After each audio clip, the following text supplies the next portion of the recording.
Thomas and Alicia Smith. Alicia Smith at point guard, 5'1" sophomore from Northville, Arkansas, number 11, Shakira Brown. At guard, 5'11" sophomore from Memphis, Tennessee, number 14, Chanel Hayes. At forward, 5'10" sophomore from Atlanta, Georgia, number 23, Trinity Butler. At 1'6" sophomore from New Orleans, number 25, Daniel Lewis. And rounding out the McLennan starting five this afternoon, 6' sophomore from Centex, Texas, number 32, Lisa Johnson.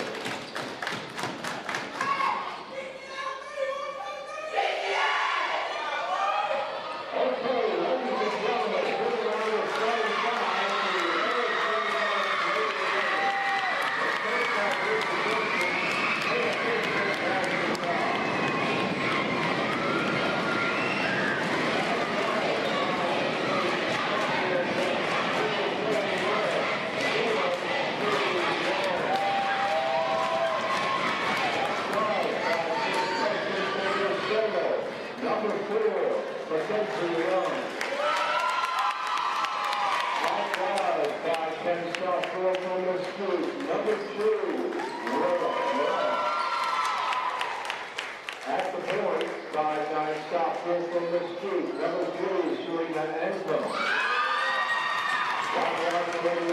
Starting five this afternoon at center, 6'3" sophomore from Atlanta, Florida, number 3, and Steve Wilcox. Lady Dragons, coached by Brendan Christian, for assistant Jackson Bass. President of Penn State College and Dr. Stephen Benson, athletic director, Clay Cox.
Hello and welcome back into Centex Sports Network. Jalen Gillis here, live in Paris, Texas, in front of a very lively crowd here today. MCC taking on Paris Junior College in what should be a great matchup here today.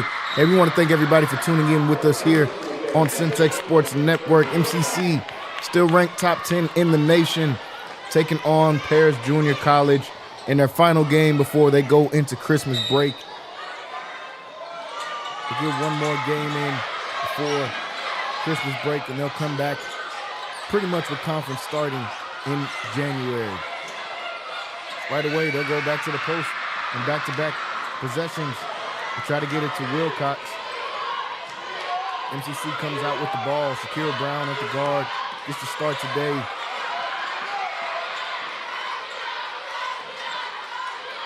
Butler swings it into the corner to Lewis. Lewis drives. Kicks to the other side. Good ball movement from MCC. Now they'll go to Lewis on the block. Lewis goes up and gets this to go. Count it, and one, plus the foul.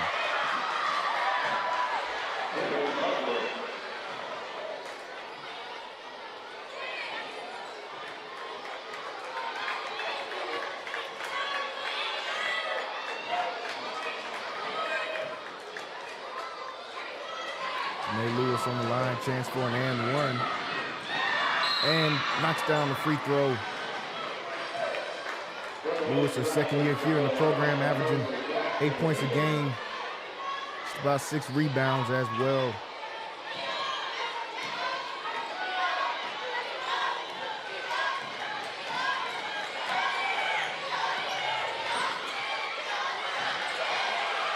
Harris with the ball, the drive. Ball poked out by Hoof, couldn't keep it in bounds. Harris will keep it.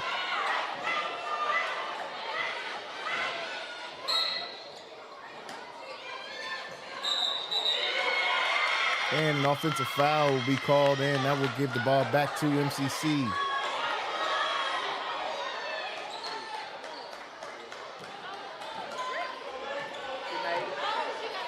We want to thank everybody for tuning in and watching with us on Centex Sports Network here today. Make sure you guys jump on that live chat if you're watching on YouTube. Let us know who you're rooting for in today's game and where you're watching from. Get the ball up court quickly after the rebound. Now they'll slow it down and set up the offense. Young looking for a screen.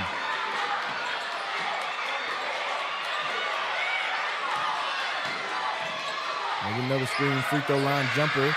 No good, rebounded by Brown. Get the ball inside to Lewis once again. She'll pass it off. Johnson takes the short jumper and knocks it down. Nyza Johnson leading the team in scoring per game so far this year. Off to a great start.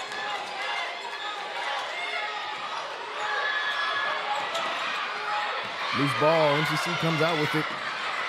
Johnson able to get it. Gets it up court to Butler. Butler with the step through all the way to the cup and finishes. Trinity Butler, 7-0 lead here for MCC to start the game. We'll get our first timeout called.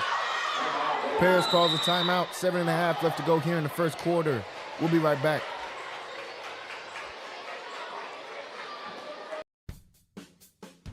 RJ's Bargain Center is your home team for appliances at unbeatable prices. From refrigerators to washers, dryers to stoves, you'll find brand new appliances with huge discounts. And just like your favorite local teams, RJ's is proud to support our community and local sports.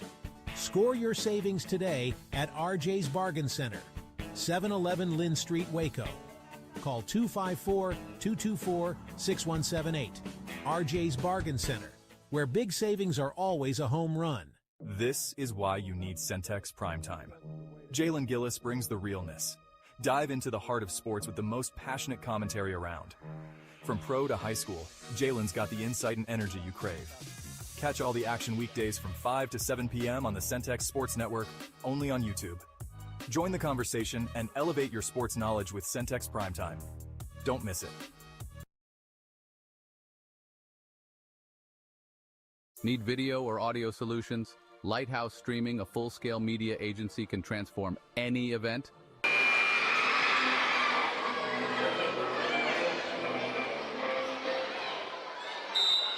Back to the action here on Centex Sports Network. A 7-0 lead here early for MCC. On the road, taking on Paris Junior College. Swing the ball around, the drive. And ball goes out through the hands of the intended target that time. MCC will get the ball back.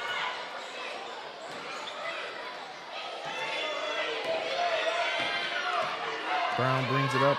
MCC coming into this game with an 11-1 record. Ranked top 10 nationally. Off to a great start in pre-conference, looking to take that momentum over in the conference play in a couple of weeks. Pass inside to Johnson. Johnson able to finish.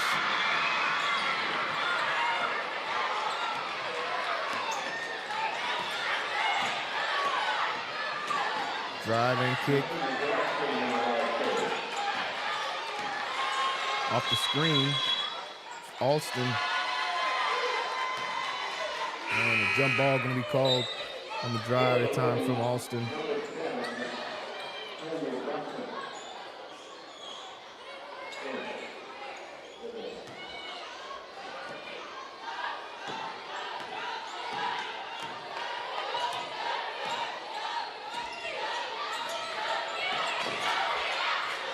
MCC with it, Butler's got it in the corner of the drive. Brown will put up the three. Brown knocks this one down. First shot of the game is a three. 12-0 start here for MCC.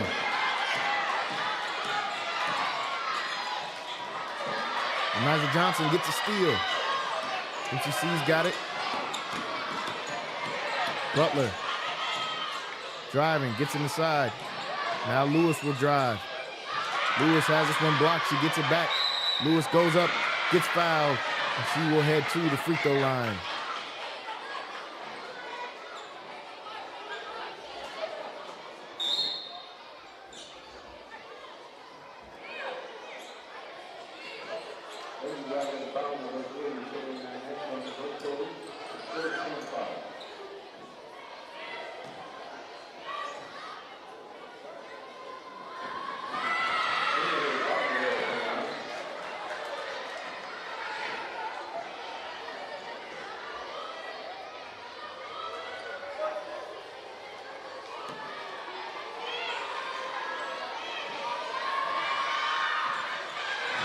Lewis able to knock down the free throws. Gives them a 14-point lead. A couple of substitutions. Checking in the game.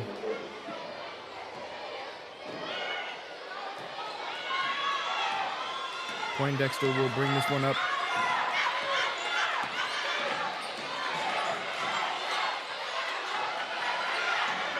Looking for a screen. This time is Duncan. Duncan passes it inside. Step back shot. Off back iron. MCC with the rebound. Smith kicks it out to Brown. Now Butler will drive. MCC good ball movement. Clifford's got it on the baseline. Now Butler will shoot the three straight away and knocks it down. Trinity Butler knocks down the three. MCC continues to shoot well.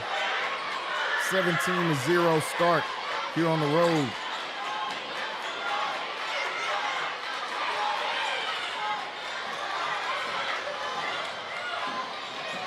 Pass inside and a foul going to be called. That will send Aaliyah Duncan to the free throw line.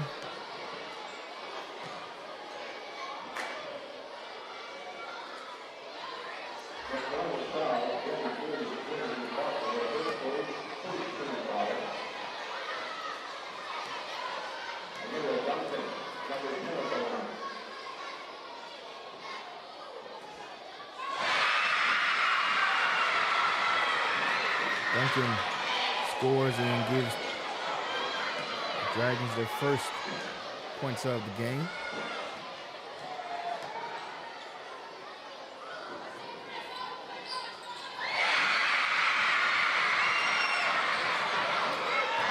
Knocks down both free throws.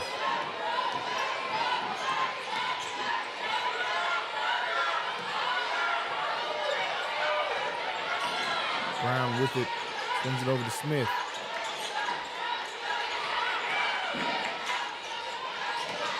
Drive by Butler. Floaters up. No good. Smith gets the offensive rebound. Shot clock running low. They have to put a shot up. Ball goes out of bounds. Last touch by MCC.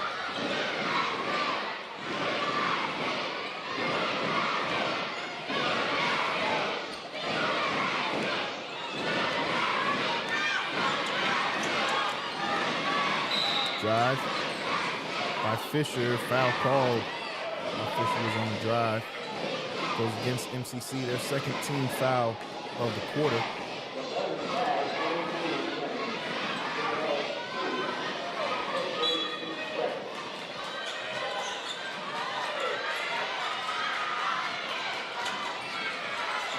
Duncan on the drive. Duncan puts the shot up, no good.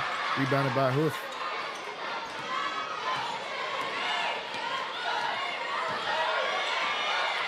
Brown will set up the offense for MCC.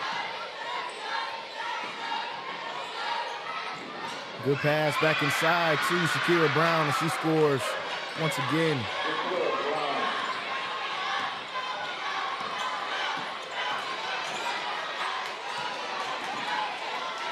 Duncan passes it out.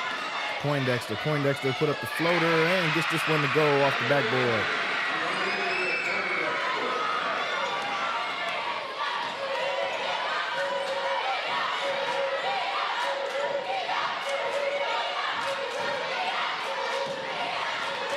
Butler on the step through. Off back iron, rebounded by Paris. Gonna push the tempo. Gets all the way to the cup, unable to finish. Inside, they'll get another rebound. Ball tipped out. Paris will keep possession.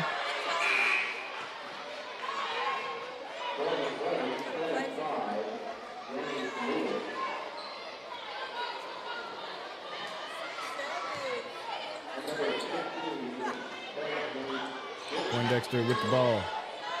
Passes this one off inside and unable to finish. Rebounded by Lewis. Hoof off the dribble, takes the jumper, no good. Greg Gooding there for the rebound. Goes off glass and gets this one to go. Her first points of the game.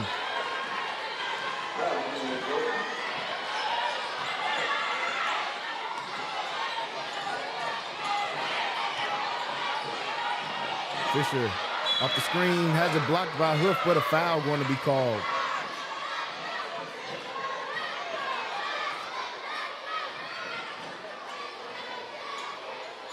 That will send Janiyah Fisher to the free throw line for the first time here tonight.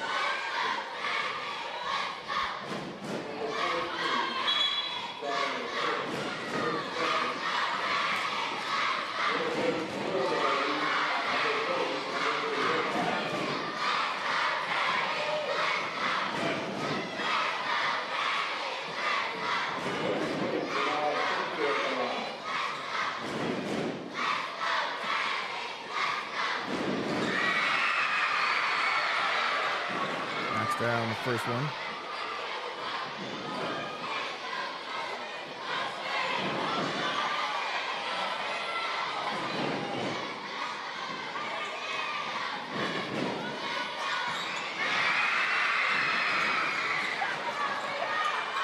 Gets both free throws to fall. 21-6 lead here for MCC. About 2.5 left to go here in this first quarter. Butler gets it over to Gooden. Gooden knocks it down. First 2 shots are good. Fisher gets downhill quickly. She'll kick it over to Poindexter. Jump shot no good. Fight for the rebound. Foul called against MCC. And they'll get Smith for a foul that time.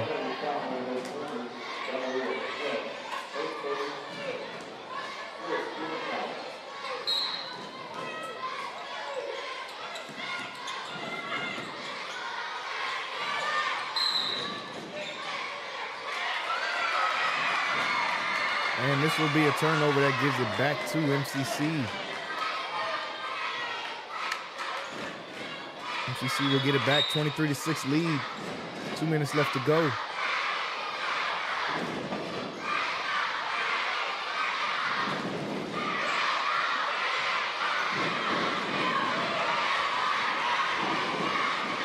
Greg Gooden with the ball. Goes behind the back. Gives it off to Butler. Butler with the dump off pass inside. They'll kick it back out. Brown gets it back to Butler. Butler on the step through and finishes off the glass.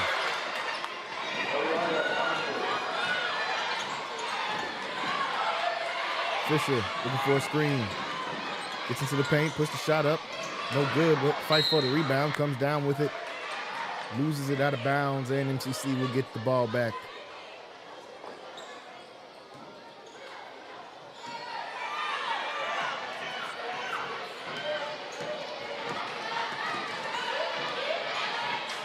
Brown on the handoff. Gooden. Butler with the jab step. And handoff stolen away by Poindexter. Poindexter in transition. Goes all the way. Scoop layup, no good. Ball goes out of bounds. And they'll say last touch by Paris. MCC will get it back.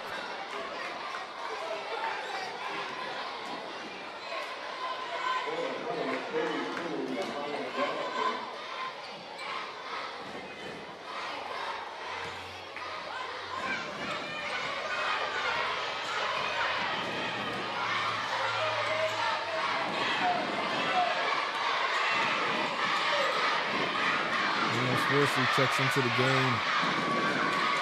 Pass to Johnson, broken up. Final minute of this first quarter. Poindexter with the ball to get a screen. Now passes it off.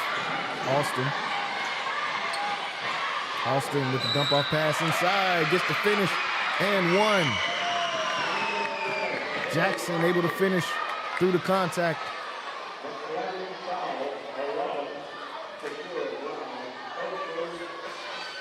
Jackson will head to the line, chance for an and one.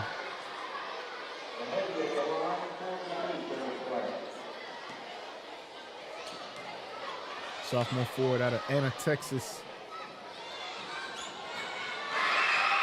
Keeps the and one, knocks down the free throw.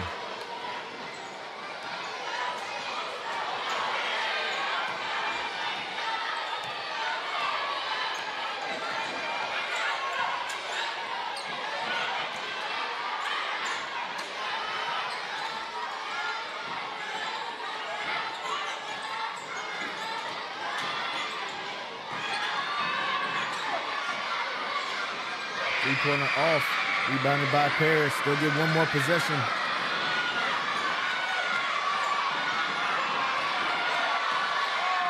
Final seconds, swing the ball inside. Back out, Poindexter puts up the floater, and no good. That will do it for the first quarter of action. 25-9 lead for MCC here on the road at Paris Junior College. We'll be right back for the start of the second quarter. You're watching MCC basketball right here on Centex Sports Network. Need video or audio solutions? Lighthouse Streaming, a full-scale media agency, can transform any event. Check this out. We're talking live streaming that's crisp and clear, event audio that hits every note, and church video and audio solutions that'll enhance worship. Corporate events, we got those on lock too. From concerts to conferences, Lighthouse Streaming and audio makes your vision shine. Book your appointment now at lighthousestreaming.com or call 254-252-4206 for a free consultation. Let's elevate your event and light up the stage. Hello, my name is Roy Gillis, founder and CEO of Lighthouse Streaming. Over the last 4 years, we've had some tremendous successes, none of which could have been accomplished without you, our clients, and our viewers. From my family and the staff of Lighthouse Streaming, thank you. MCC has definitely benefited me most on not only what I want to do, but who I aspire to be. Expect every professor to help you become who you want to be and more. Create your own success at MCC. Whether you're fast-tracking toward a rewarding career or building the foundation for advanced studies, you'll find a path to success with one of McLennan Community College's 140-plus degree and certification programs. MCC works for...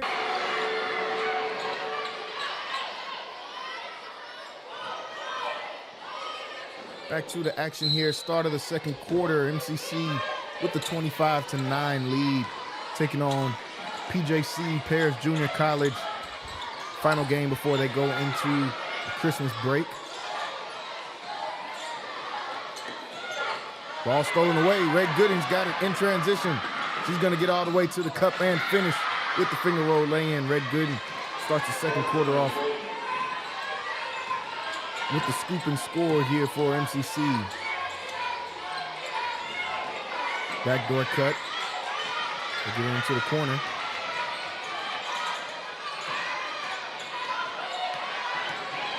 Spin move, floater, off the iron, rebounded by Gooden.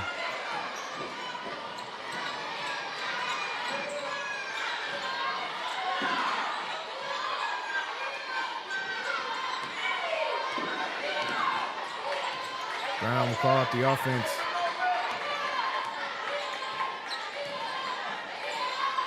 Get the ball inside to Lewis. Lewis goes up strong and finishes. Danae Lewis once again off the glass for 2.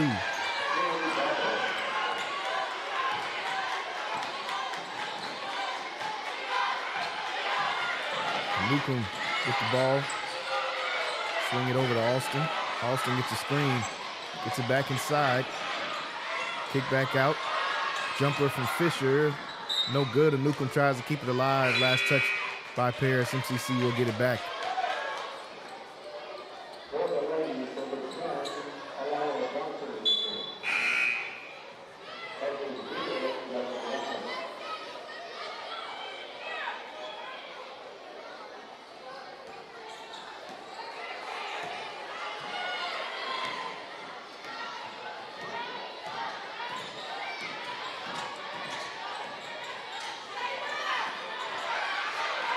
Elijah Johnson gets one to go off the glass. 31-9 lead for MCC. Having no problem scoring the ball here in the first half. Offensive foul. Great defense from Shaquilla Brown.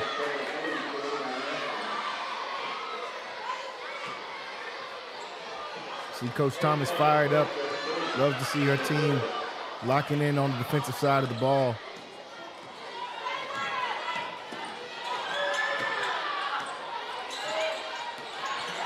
Brown kicks it over to Gooden. Kicks it out. Johnson tries to keep it in bounds, but it'll go out. Paris gets the ball.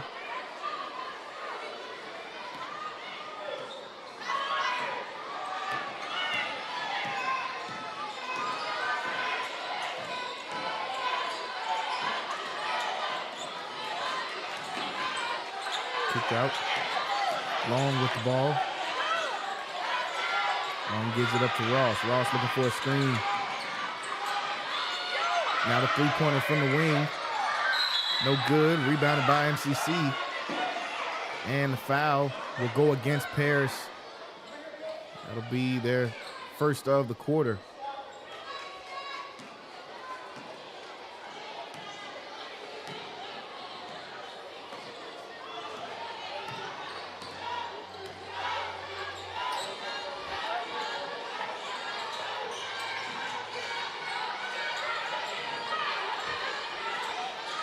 Amos Horsley still kick it over to Brown. Brown gets a screen from Lewis. Gooden goes off the dribble. Puts up the floater. Fouled. She'll head to the free throw line. Chance for two.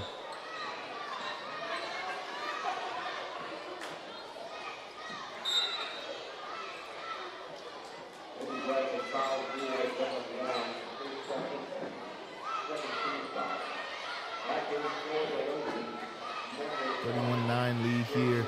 It's about 3 minutes into this second quarter.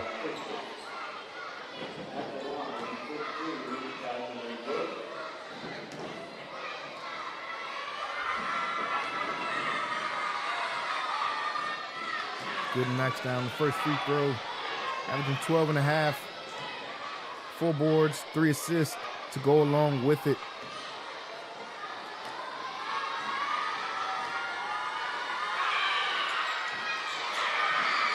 Splits the free throws, and Lucan will get the rebound for Paris. Lucan gets the screen.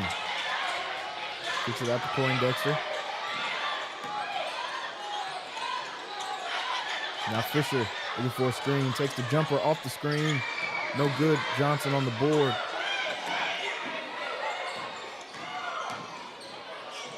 Gooden gets it down the court quickly. Trinity Butler lines up the corner three. No good. Lewis on the board.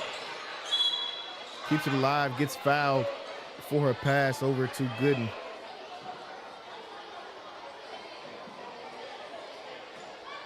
Third team foul against Paris in this quarter.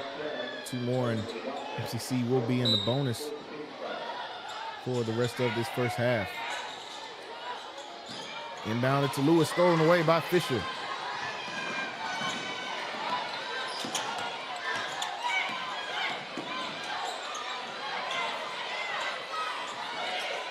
Screen.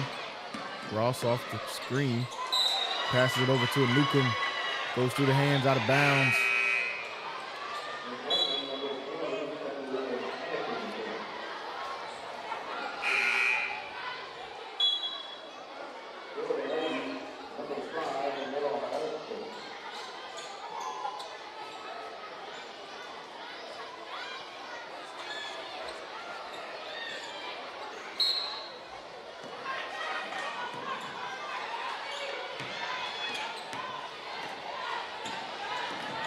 Brown brings it up for MCC.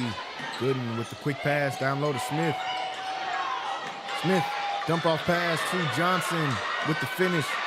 The ball movement from MCC.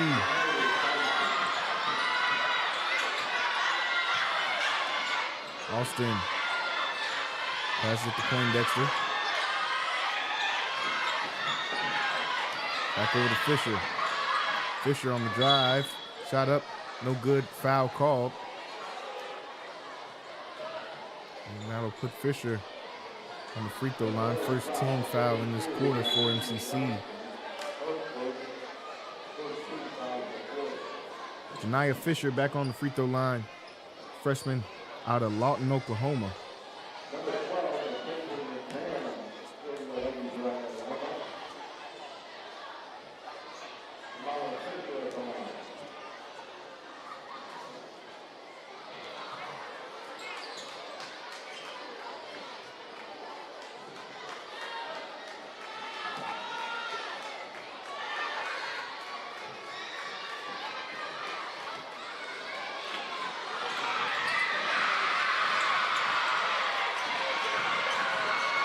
The second free throw to go. 24-point lead here for MCC.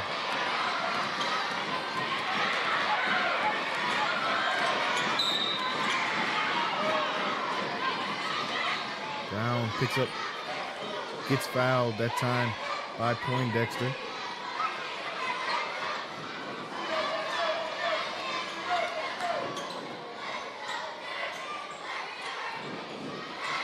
MCC will get it over near the side.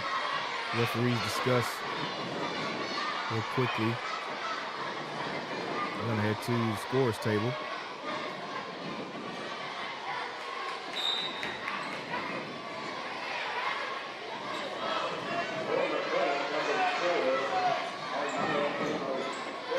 MCC will keep possession. They'll get a sideline out of bounds.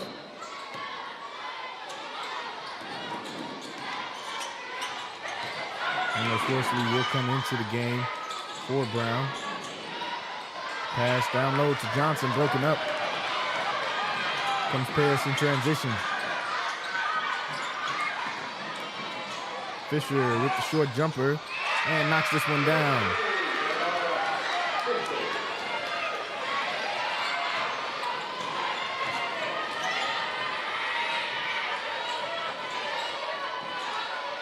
Entry pass into Johnson. Shot no good. MCC gets another chance. Johnson with the short jumper. This one pops out. Pass over to Gooden. Gooden goes off glass. Great hustle from MCC to rebound and keep the play alive. Gets the easy score down low. And a timeout going to be called. 36-12 is our score here with 4.5 left to go in the first half. We'll be right back. Whether you're fast-tracking toward a rewarding career or building the foundation for advanced studies, you'll find a path to success with one of McLennan Community College's 140-plus degree and certification programs. MCC works for me. McLennan Community College can give you the tools you need to meet your goals, whether you plan to fast-track toward a successful career or lay the foundation for advanced educational opportunities. MCC works for me. Big box prices draining your wallet? Not at RJ's Bargain Center. We've got the same new appliances, refrigerators, washers, dryers, ovens, at a fraction of the cost. Every week, new specials hit the floor, but hurry, they don't last long. And when you find your deal, we'll handle the delivery and installation. RJ's Bargain Center, a Centex Sports Network supporter located at 711 Lynn Street in Waco, the smart choice for your home. To check out our deals, call us at 254-224-6178. RJ's Bargain Center. Come see why Waco shops with us. RJ.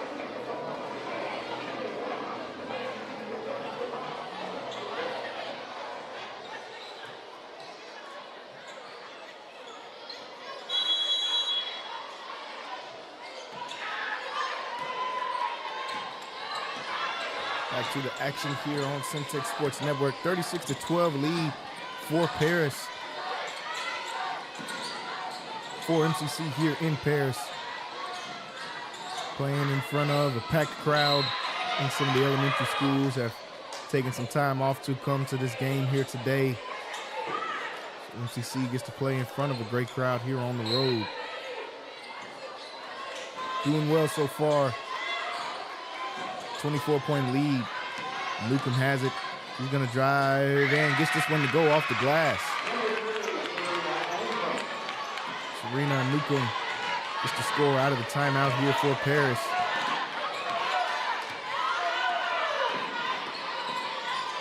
And Miss Horsley gets this one stolen away by Poindexter.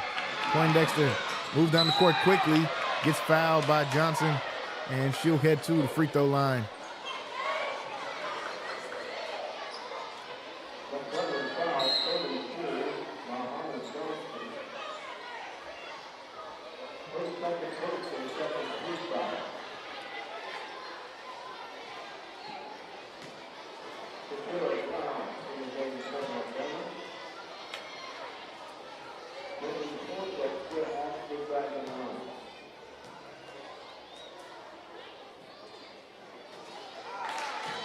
This is on the first free throw, but she'll get a chance for one more.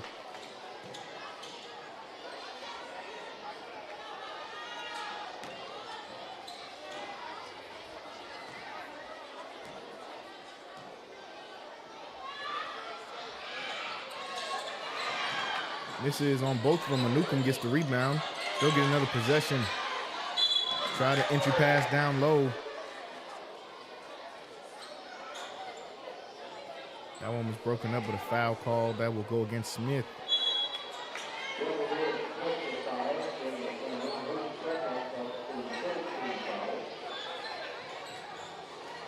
Third team foul in this quarter against MCC.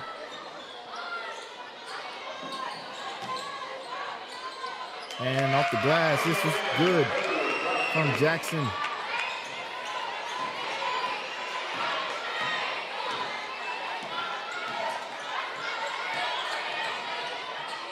Brown gets it inside to Smith.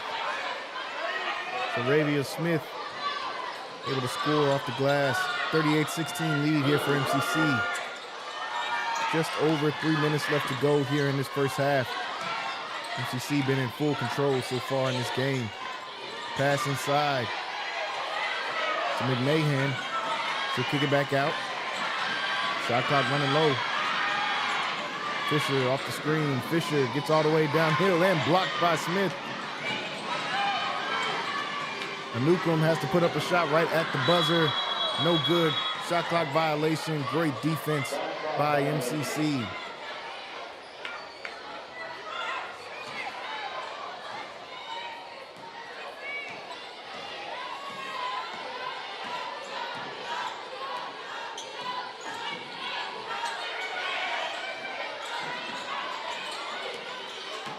Gooden off the screen. Shot no good, rebounded by Fisher. Fisher off the dribble, passes it over to Anukum.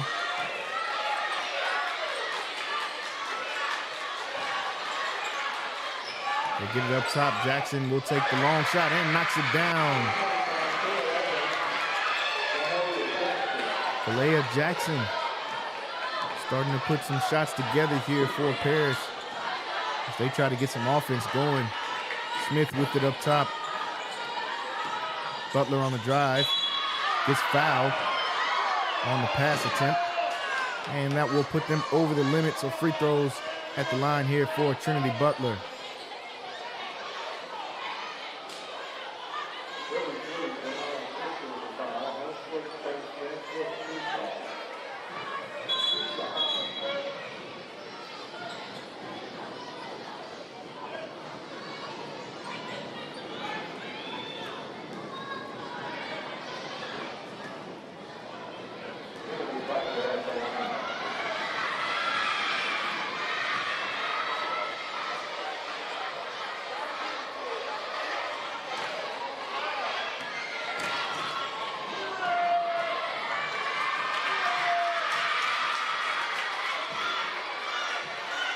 Butler knocks down both free throws. 2 minutes left to go here in the first half. MCC in full control of this one so far. See if Paris will go on a run. Three-pointer off the dribble, no good. Butler gets the board.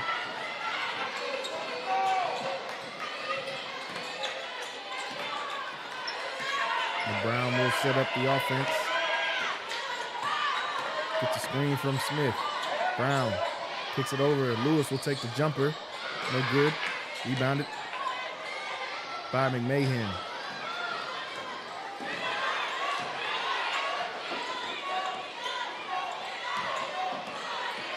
Lucan gets a screen. She'll take the jumper and knocks this one down from just inside the line.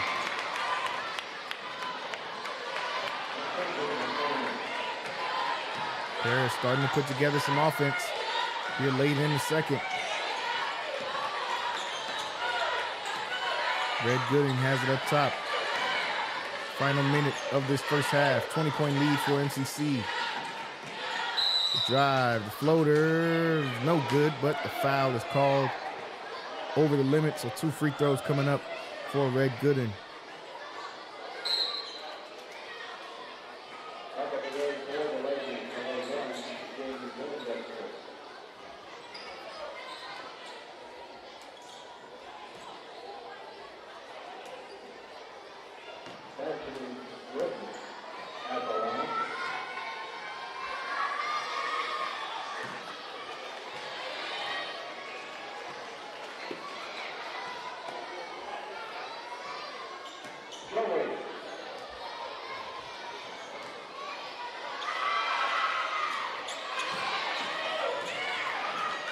Knocks down both free throws. Mukin trying to set it up for Paris. Almost stolen away by Butlers. Knocked out of bounds.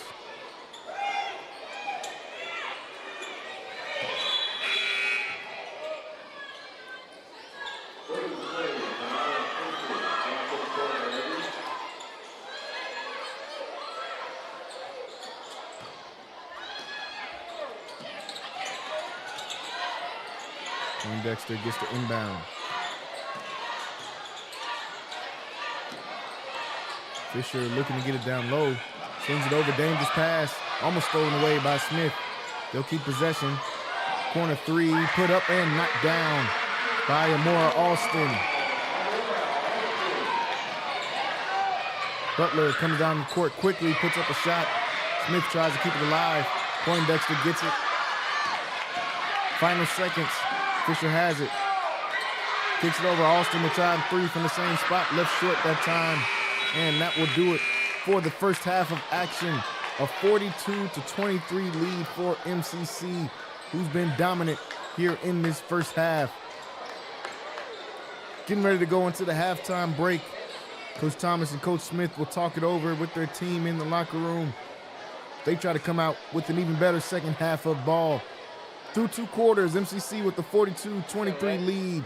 Going into our halftime break. We'll be right back for the start of the third quarter. You're watching MCC basketball on Centex Sports Network. RJ's Bargain Center is your home team for appliances at unbeatable prices. From refrigerators to washers, dryers to stoves, you'll find brand new appliances with huge discounts. And just like your favorite local teams, RJ's is proud to support our community and local sports. Score your savings today at RJ's Bargain Center, 711 Lynn Street, Waco. Call 254-224-6178. RJ's Bargain Center, where big savings are always a home run. This is why you need Centex Primetime. Jalen Gillis brings the realness. Dive into the heart of sports with the most passionate commentary around. From pro to high school, Jalen's got the insight and energy you crave. Catch all the action weekdays from 5 to 7 p.m. on the Centex Sports Network, only on YouTube. Join the conversation and elevate your sports knowledge with Centex Primetime. Don't miss it. Need video or audio solutions? Lighthouse Streaming, a full-scale media agency, can transform any event. Check this out. We're talking live streaming that's crisp and clear, event audio that hits every note, and church video and audio solutions that'll enhance worship. Corporate events, we got those on lock too. From concerts to conferences, Lighthouse Streaming and Audio makes your vision shine.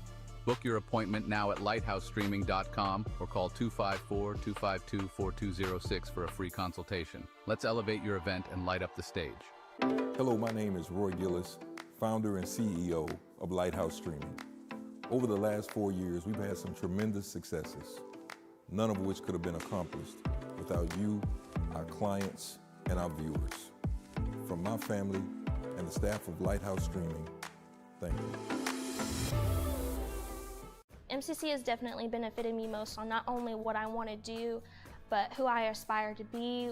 Expect every professor to help you become who you want to be and more. Create your own success at MCC. Whether you're fast-tracking toward a rewarding career or building the foundation for advanced studies, you'll find a path to success with one of McLennan Community College's 140-plus degree and certification programs. MCC works for me. McLennan Community College can give you the tools you need to meet your goals, whether you plan to fast track toward a successful career or lay the foundation for advanced educational opportunities. MCC works for me. Big box prices draining your wallet? Not at RJ's Bargain Center.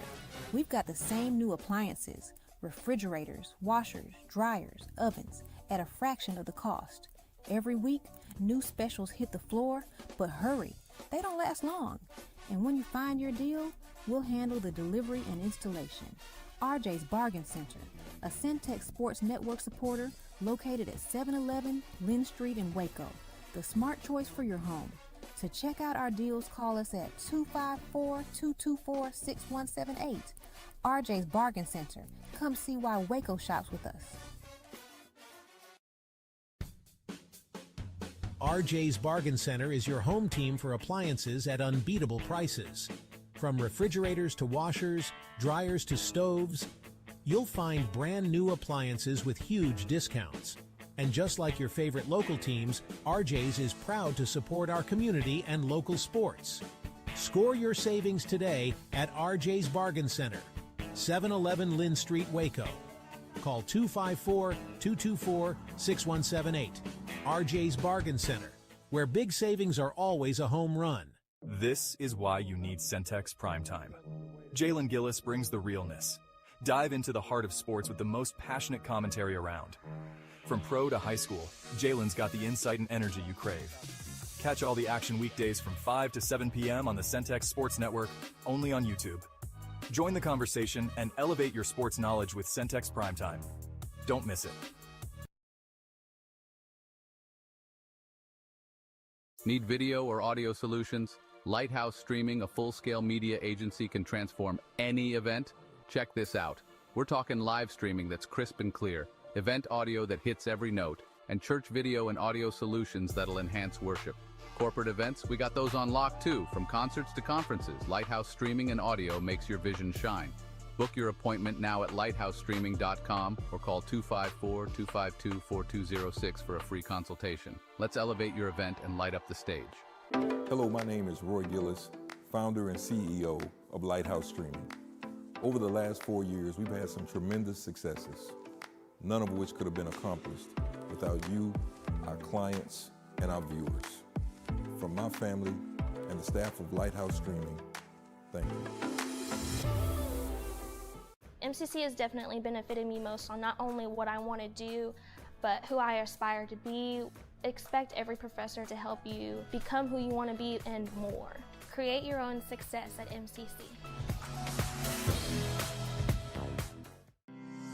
Whether you're fast-tracking toward a rewarding career or building the foundation for advanced studies, you'll find a path to success with one of McLennan Community College's 140-plus degree and certification programs. MCC works for me. McLennan Community College can give you the tools you need to meet your goals, whether you plan to fast track toward a successful career or lay the foundation for advanced educational opportunities. MCC works for me. Big box prices draining your wallet? Not at RJ's Bargain Center. We've got the same new appliances, refrigerators, washers, dryers, ovens, at a fraction of the cost. Every week, new specials hit the floor, but hurry, they don't last long. And when you find your deal, we'll handle the delivery and installation. RJ's Bargain Center, a Centex Sports Network supporter located at 711 Lynn Street in Waco, the smart choice for your home. To check out our deals, call us at 254-224-6178. RJ's Bargain Center. Come see why Waco shops with us. RJ's Bargain Center is your home team for appliances at unbeatable prices. From refrigerators to washers, dryers to stoves, You'll find brand new appliances with huge discounts. And just like your favorite local teams, RJ's is proud to support our community and local sports. Score your savings today at RJ's Bargain Center, 711 Lynn Street, Waco. Call 254-224-6178. RJ's Bargain Center, where big savings are always a home run. This is why you need Centex Primetime. Jalen Gillis brings the realness. Dive into the heart of sports with the most passionate commentary around. From pro to high school, Jalen's got the insight and energy you crave. Catch all the action weekdays from 5 to 7 p.m. on the Centex Sports Network, only on YouTube. Join the conversation and elevate your sports knowledge with Centex Primetime. Don't miss it. Need video or audio solutions? Lighthouse Streaming, a full-scale media agency, can transform any event. Check this out. We're talking live streaming that's crisp and clear, event audio that hits every note, and church video and audio solutions that'll enhance worship. Corporate events, we got those on lock too. From concerts to conferences, Lighthouse Streaming and Audio makes your vision shine. Book your appointment now at lighthousestreaming.com or call 254-252-4206 for a free consultation. Let's elevate your event and light up the stage. Hello, my name is Roy Gillis, founder and CEO of Lighthouse Streaming. Over the last 4 years, we've had some tremendous successes, none of which could have been accomplished without you, our clients, and our viewers.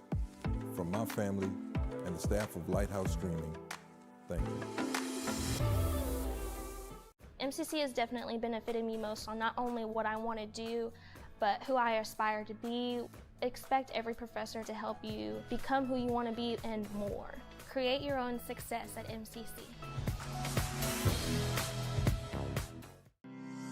Whether you're fast-tracking toward a rewarding career or building the foundation for advanced studies, you'll find a path to success with one of McLennan Community College's 140-plus degree and certification programs. MCC works for me. McLennan Community College can give you the tools you need to meet your goals, whether you plan to fast-track toward a successful career or lay the foundation for advanced educational opportunities. MCC works for me. Big box prices draining your wallet? Not at RJ's Bargain Center. We've got the same new appliances, refrigerators, washers, dryers, ovens, at a fraction of the cost. Every week, new specials hit the floor, but hurry, they don't last long. And when you find your deal, we'll handle the delivery and installation. RJ's Bargain Center, a Centex Sports Network supporter located at 711 Lynn Street in Waco, the smart choice for your home. To check out our deals, call us at 254-224-6178. RJ's Bargain Center. Come see why Waco shops with us. RJ's Bargain Center is your home team for appliances at unbeatable prices. From refrigerators to washers, dryers to stoves, you'll find brand new appliances with huge discounts. And just like your favorite local teams, RJ's is proud to support our community and local sports. Score your savings today at RJ's Bargain Center, 711 Lynn Street, Waco. Call 254-224-6178. RJ's Bargain Center, where big savings are always a home run. This is why you need Centex Primetime. Jalen Gillis brings the realness. Dive into the heart of sports with the most passionate commentary around.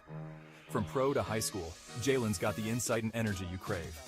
Catch all the action weekdays from 5 to 7 p.m. on the Centex Sports Network, only on YouTube. Join the conversation and elevate your sports knowledge with Centex Primetime. Don't miss it. Need video or audio solutions? Lighthouse Streaming, a full-scale media agency, can transform any event. Check this out. We're talking live streaming that's crisp and clear, event audio that hits every note, and church video and audio solutions that'll enhance worship. Corporate events, we got those on lock too. From concerts to conferences, Lighthouse Streaming and Audio makes your vision shine. Book your appointment now at lighthousestreaming.com or call 254-252-4206 for a free consultation. Let's elevate your event and light up the stage. Hello, my name is Roy Gillis, founder and CEO of Lighthouse Streaming. Over the last 4 years, we've had some tremendous successes, none of which could have been accomplished without you, our clients, and our viewers. From my family and the staff of Lighthouse Streaming, thank you. MCC has definitely benefited me most on not only what I want to do, but who I aspire to be. Expect every professor to help you become who you want to be and more. Create your own success at MCC. Whether you're fast-tracking toward a rewarding career or building the foundation for advanced studies, you'll find a path to success with one of McLennan Community College's 140-plus degree and certification programs. MCC works for me. McLennan Community College can give you the tools you need to meet your goals, whether you plan to fast track toward a successful career or lay the foundation for advanced educational opportunities. MCC works for me. Big box prices draining your wallet? Not at RJ's Bargain Center. We've got the same new appliances, refrigerators, washers, dryers, ovens, at a fraction of the cost. Every week, new specials hit the floor, but hurry, they don't last long. And when you find your deal, we'll handle the delivery and installation. RJ's Bargain Center, a Centex Sports Network supporter located at 711 Lynn Street in Waco, the smart choice for your home. To check out our deals, call us at 254-224-6178. RJ's Bargain Center. Come see why Waco shops with us.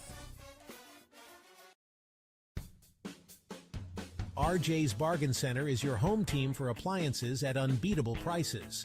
From refrigerators to washers, dryers to stoves, you'll find brand new appliances with huge discounts.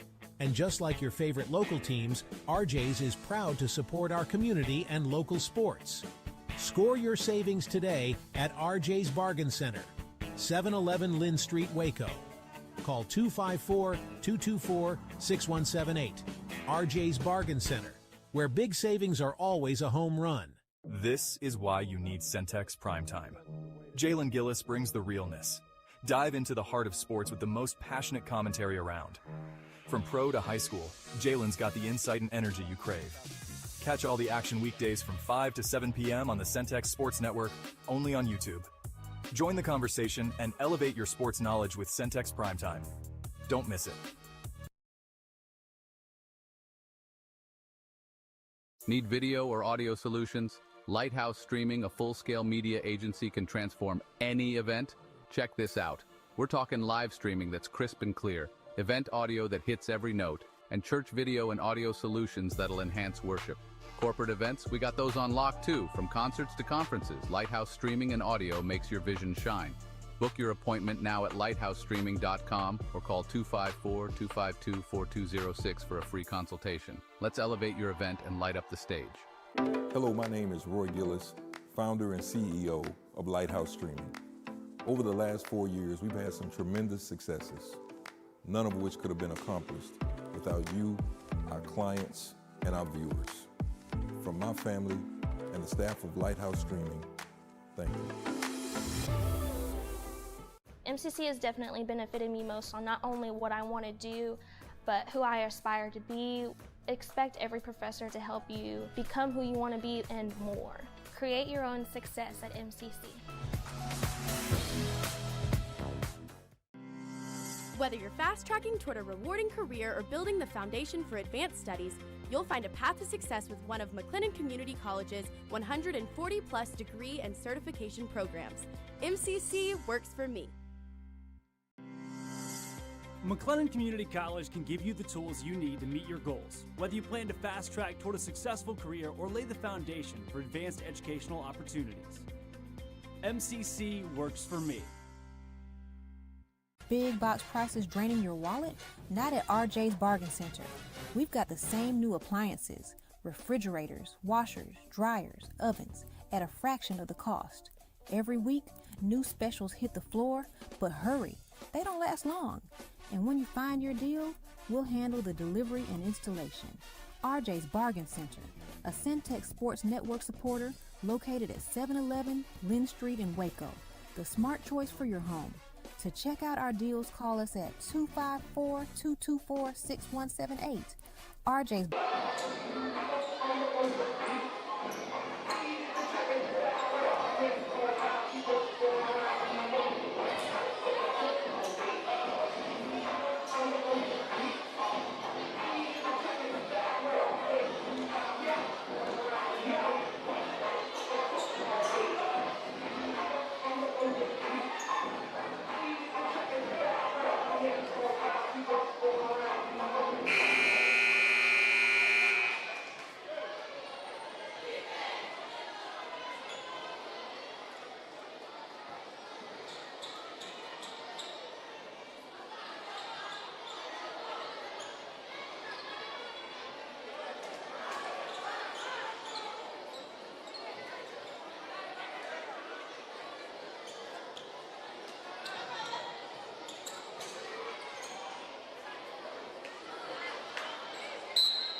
back to the action here on Centex Sports Network. MCC, the 42-23 lead coming out of the locker room. Good entry pass inside to Lanija Johnson as she gets the scoring started here in the second half. Gets the lead back over 20. MCC in the first half was dominant. Started the game 17-0 before Paris finally got on the board. MCC's been locked in, coming out here playing on the road one last time before they go into their Christmas winter break.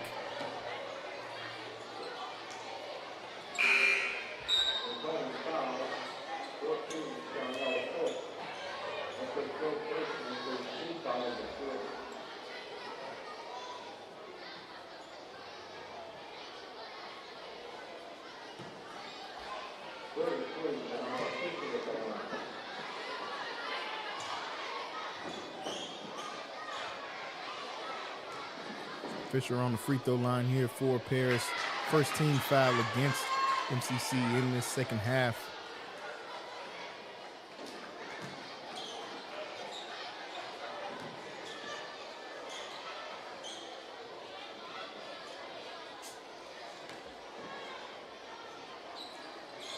And Fisher knocks down the free throw.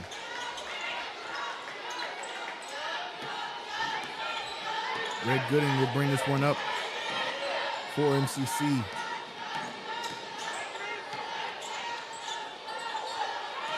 Butler comes off the screen, puts up the jumper, and knocks it down. About to step inside the three-point line. Poindexter gets the screen, tries to get it down low. Shot no good. Good defense from MCC.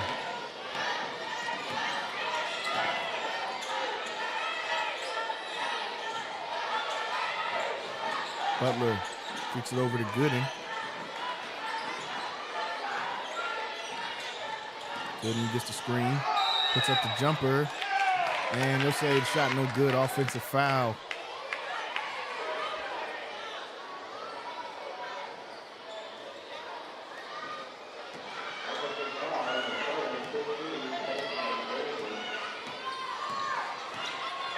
Poindexter hands this one off to Alston. Alston looking to attack. Just downhill, turnaround shot, no good. MCC comes out with the rebound, and Paris gets a steal. They want another possession back.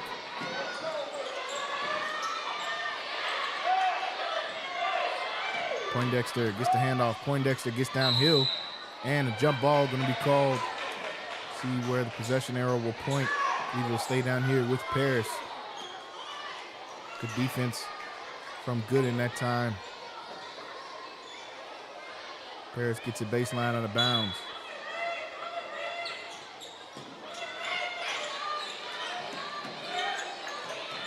Poindexter takes the mid-range jumper, shot no good. Butler gets the rebound.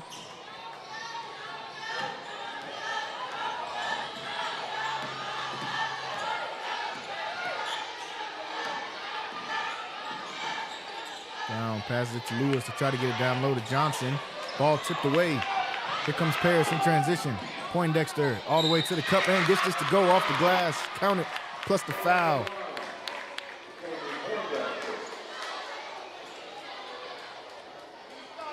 Jamie Poindexter gets this one to go. Chance for an and one here at the line.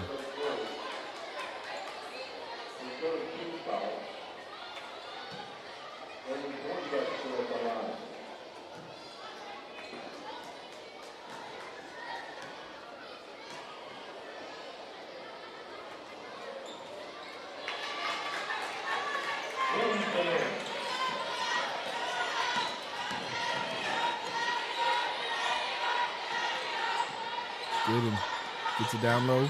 Johnson going to work on the post, passes it back out.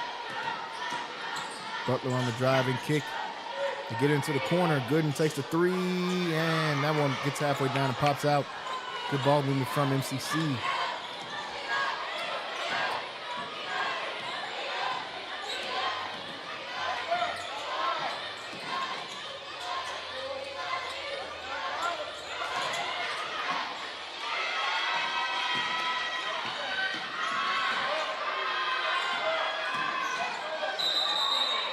And this is going to be an offensive foul. Good defense from Brown. They force a turnover.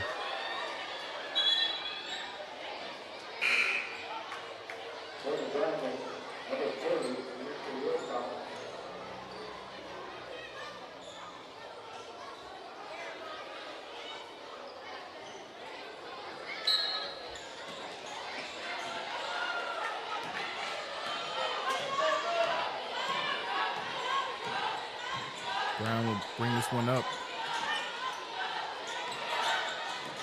Now Hoof gets the screen, passes it to Lewis.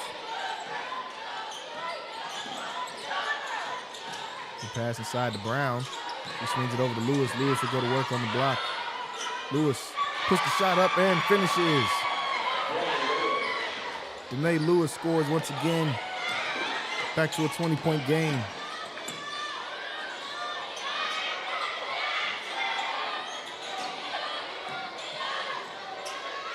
Jumper off back iron, rebounded by Butler.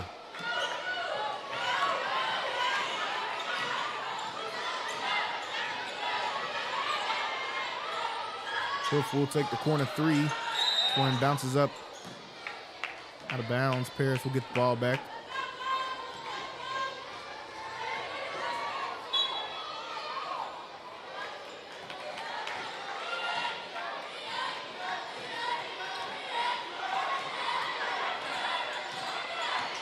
Fisher gets the screen. He passes to Newcomb.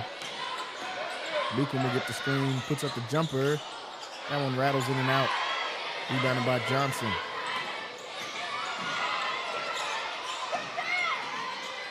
Johnson passed down low to Lewis. Lewis goes to work once again and scores. Back-to-back buckets for Danae Lewis.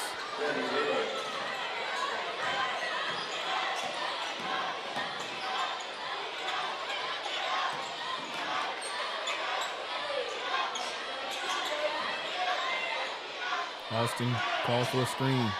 Gets one, takes a three off the screen. Shot no good. Fight for the rebound. Brown able to come away with it.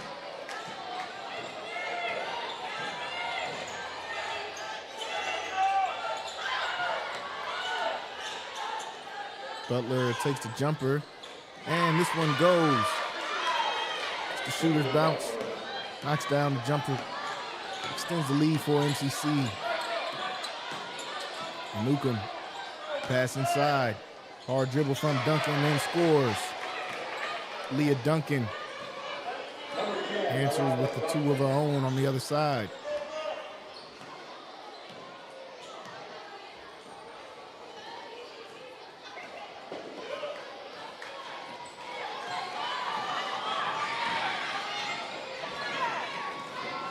Four and a half left to go here in this third. MCC with the 22-point lead. Johnson takes the mid-range jumper. Shot no good. Rebounded by Wilcox. Looking for an outlet pass. Gets it off to a Newcomb. They got to get it across quickly. And do. Gets all the way to the cup.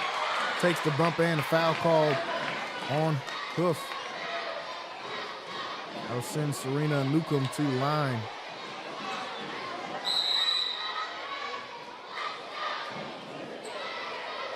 And we're going to get a timeout called. 4 minutes left to go here in the third. MCC 52-30 lead. We'll be right back. Big box prices draining your wallet? Not at RJ's Bargain Center. We've got the same new appliances, refrigerators, washers, dryers, ovens, at a fraction of the cost. Every week, new specials hit the floor, but hurry, they don't last long. And when you find your deal, we'll handle the delivery and installation. RJ's Bargain Center, a Centex Sports Network supporter located at 711 Lynn Street in Waco, the smart choice for your home. To check out our deals, call us at 254-224-6178. RJ's Bargain Center. Come see why Waco shops with us. RJ's Bargain Center is your home team for appliances at unbeatable prices. From refrigerators to washers, dryers to stoves, you'll find brand new appliances with huge discounts. And just like your favorite local teams, RJ's is proud to support our community and local sports. Score your savings today at RJ's Bargain Center, 711 Lynn Street, Waco. call 254-224-6178. RJ's Bargain Center, where big savings are always a home run. This is why you need Centex Primetime. Jalen Gillis brings the realness. Dive into the heart of sports with the most passionate commentary around. From pro to high school, Jalen's got the insight and energy you crave. Catch all the action.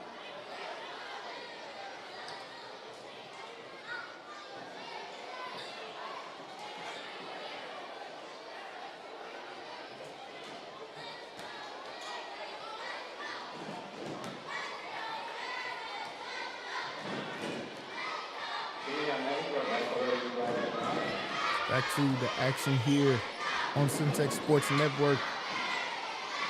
Serena Newcomb on the free throw line.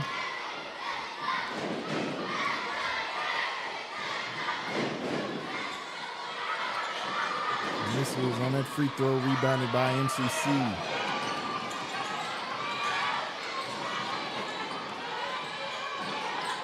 Brown passes this off to Gooden. Gooden finds Smith inside. Smith couldn't finish that time. Fisher in transition. Fisher kicks it out. Poindexter.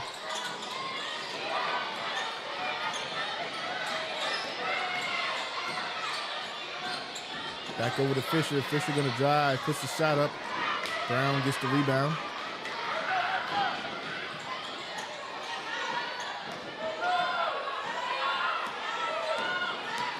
Brown able to get it across.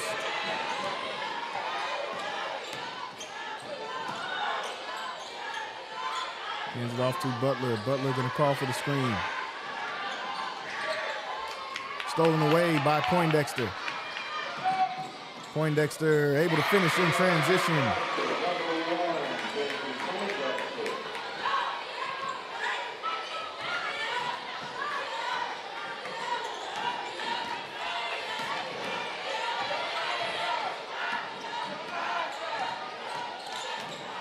Brown has this one poked out of bounds. MCC will keep possession.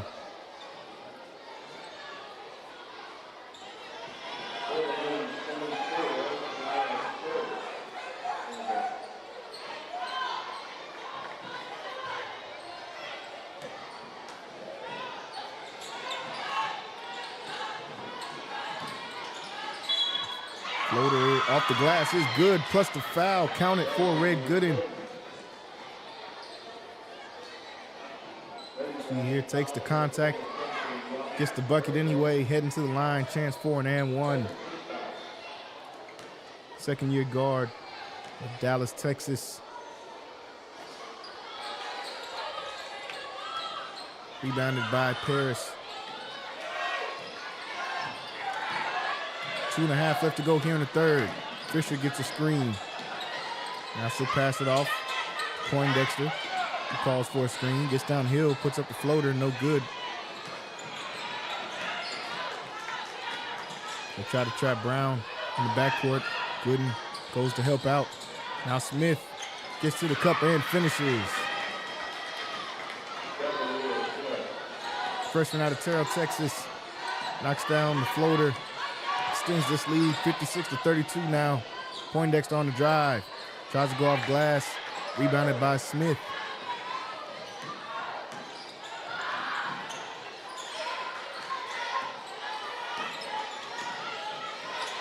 Drive and kick. Gooden takes the three. Rebounded by Smith. Smith puts this one back up and in. Back-to-back buckets for Sharavia Smith.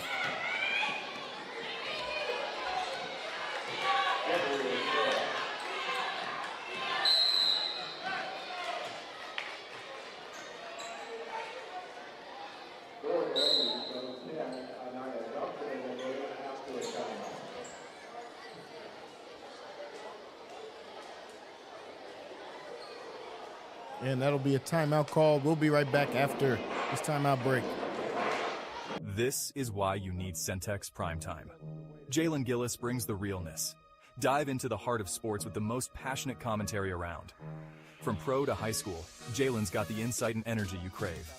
Catch all the action weekdays from 5 to 7 p.m. on the Centex Sports Network, only on YouTube. Join the conversation and elevate your sports knowledge with Centex Primetime. Don't miss it. Need video or audio solutions? Lighthouse Streaming, a full-scale media agency, can transform any event.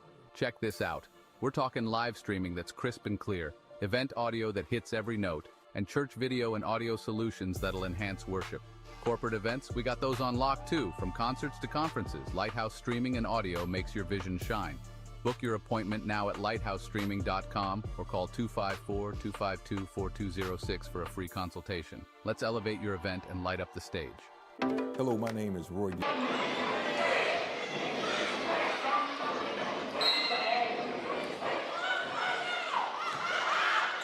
Back to the action here. Paris with the ball. Serena Newcomb has it. Passes it off to Alston.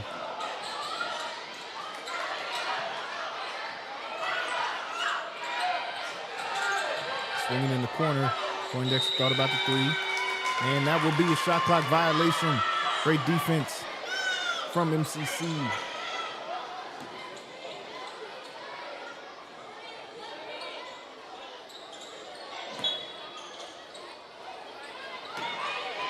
MCC inbounds it.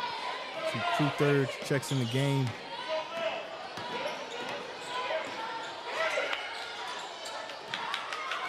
Gooden. Long pass stolen away. Poindexter in transition. Unable to finish off the glass. Rebounded by Smith. And now a fight for the ball. They try to steal it back. And a foul going to be called on the ground against MCC.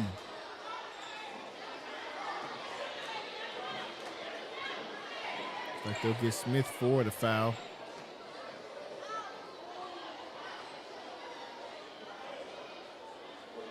MCC over the foul limit here in the third. Free throws coming up from Poindexter. 41 seconds left to go in this third.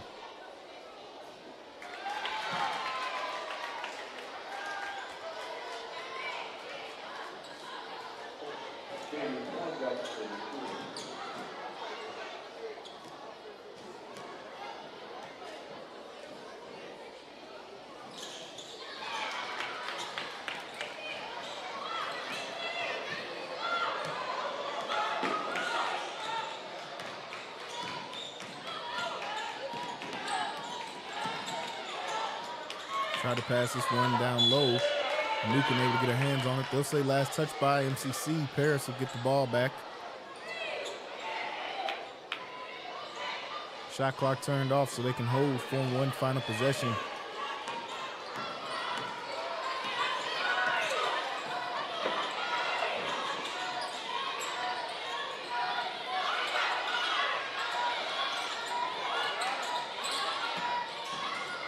Drive baseline. And the shot is up and good. Aaliyah Duncan able to score. Freshman out of Washington, D.C. Headed to the line. Chance for an and-one. Just 7 seconds left to go here in the third.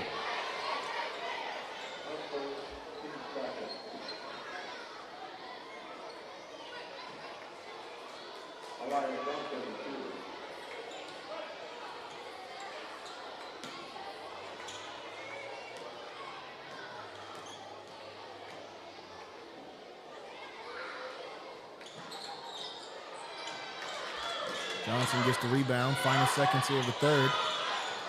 Gets it up to Brown quickly. Brown takes the shot, but they'll say it traveled before. With just 0.8 left on the clock.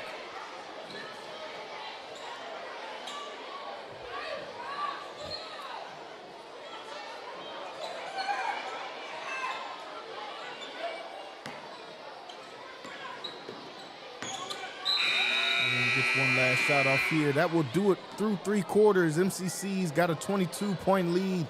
58-36 is the score heading into the fourth. One more quarter of action here on Centex Sports Network. So stay tuned. We'll be right back after this break.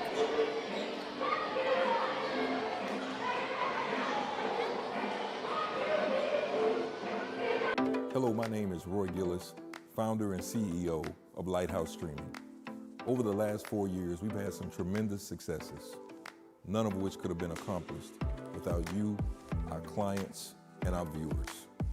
From my family and the staff of Lighthouse Streaming, thank you. MCC has definitely benefited me most on not only what I want to do, but who I aspire to be. Expect every professor to help you become who you want to be and more. Create your own success at MCC.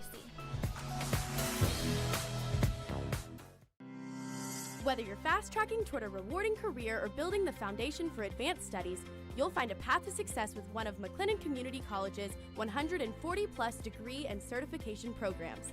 MCC works for me. McLennan Community College can give you the tools you need to meet your goals, whether you plan to fast track toward a successful career or lay the foundation for advanced educational opportunities. MCC works for me. Big box prices draining your wallet? Not at RJ's Bargain Center. We've got the same new appliances, refrigerators, washers, dryers, ovens, at a fraction of the cost.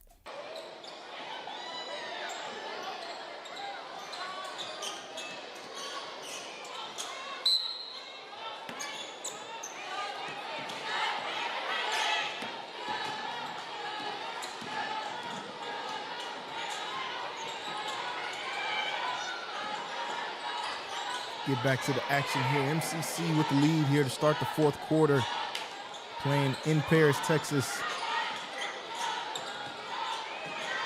Brown drives. Brown unable to finish that time, rebounded by Paris.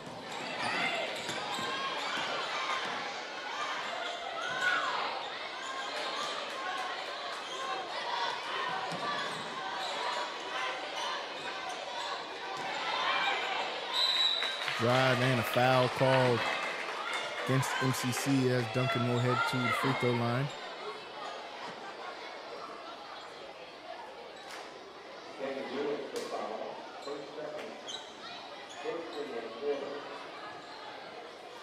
I want to thank everybody for watching with us on YouTube.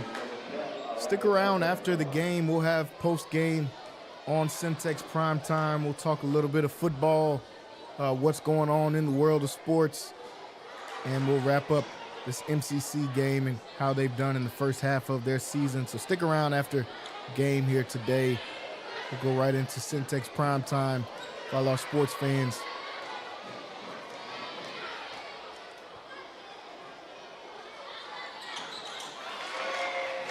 Duncan able to knock down the free throw.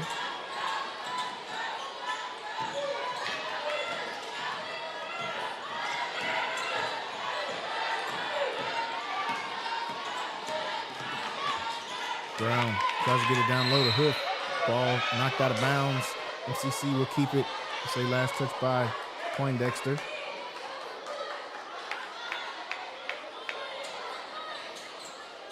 And close call for sure. MCC will keep possession. Ball goes through the hands of Hoof. Out of bounds. Paris gets it back. Still a 21-point lead here for MCC.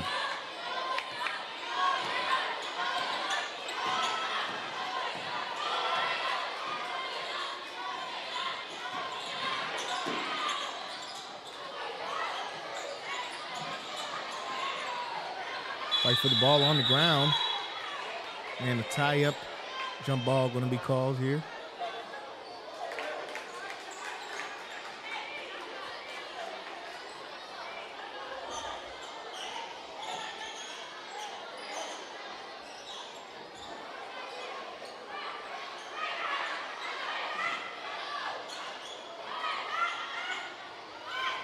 They'll clean up the spot on the floor here. Paris will keep possession.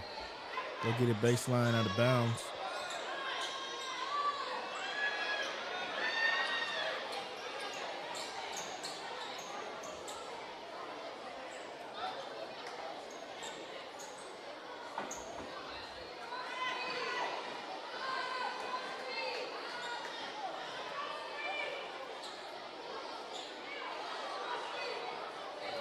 Now they will resume play.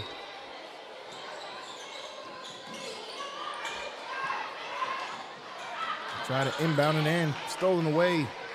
The defense from MCC come out with the steal. Get down the court quickly. Lewis on the spin move. Offensive foul called. Gets the ball back to Paris.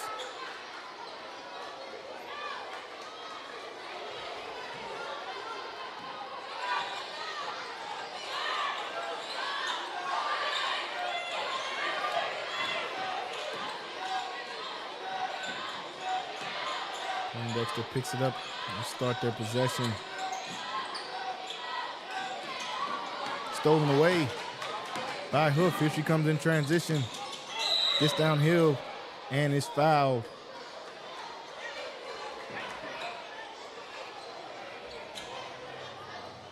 Hoof, second-year player out of Memphis, Tennessee, heading to the free throw line for the first time here tonight.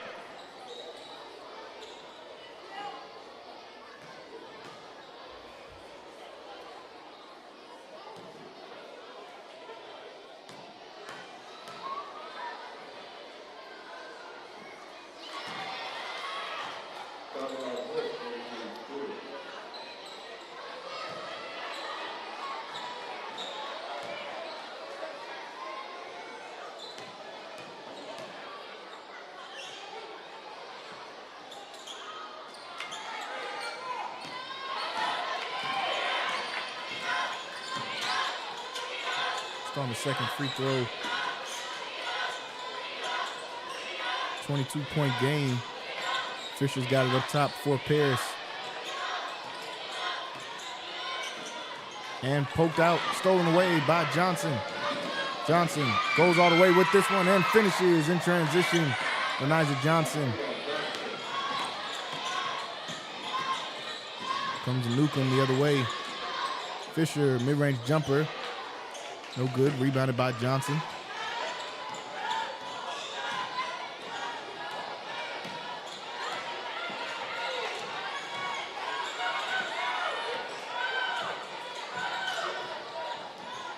Brown passes it off to Hoof. Try to feed it down low to Lewis. Lewis with the pass over to Johnson. Johnson gets fouled from behind. And Lanija Johnson will head to the free throw line.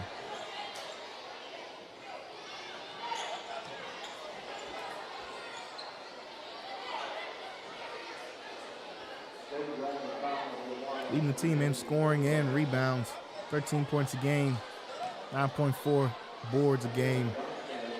Lanija Johnson knocks down first free throw.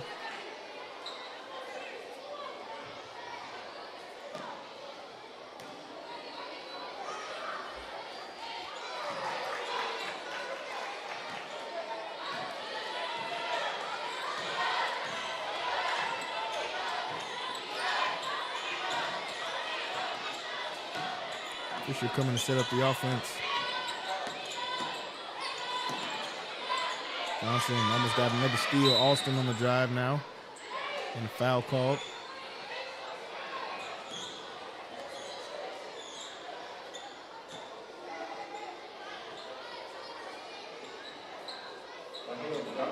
They'll get a baseline out of bounds. The third team foul against MCC.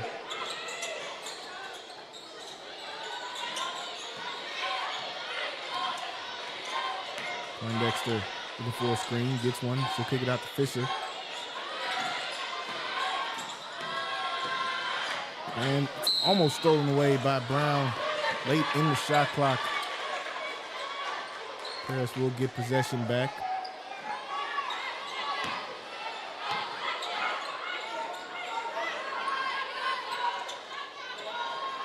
A good hustle from Brown. Inbounded to Duncan, who has to put a shot up quickly. Ball goes out. And they'll say last touch by Paris. So try to see is this a shot clock violation or not. Don't believe it was just yet. Referees will discuss it.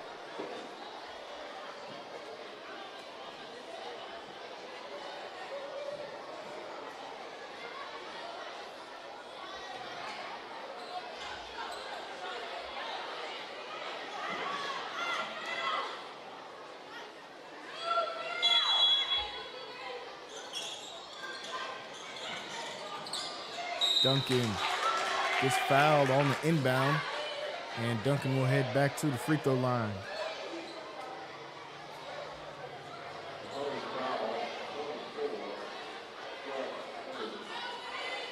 Leah Duncan averaging 4 points, 4 rebounds a game for Paris so far this year.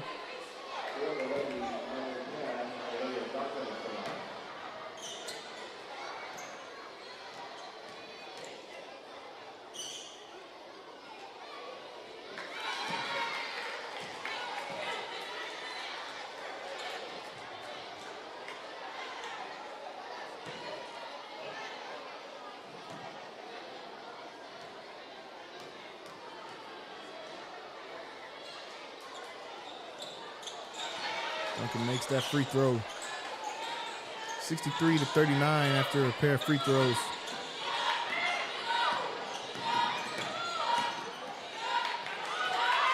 And they come and set this up. Gets it to Butler. Butler gonna drive. Butler puts up the shot. Butler was fouled on the drive attempt.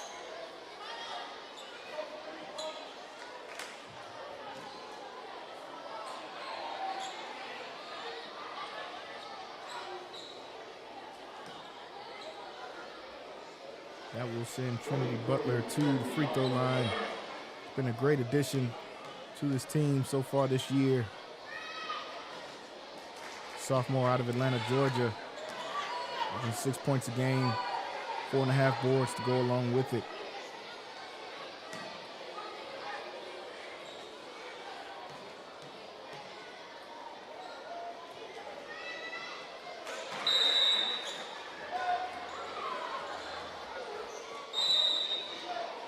Free throws, 6.5 left to go in this game. MCC with the lead. Timeout called. We'll be right back after this break.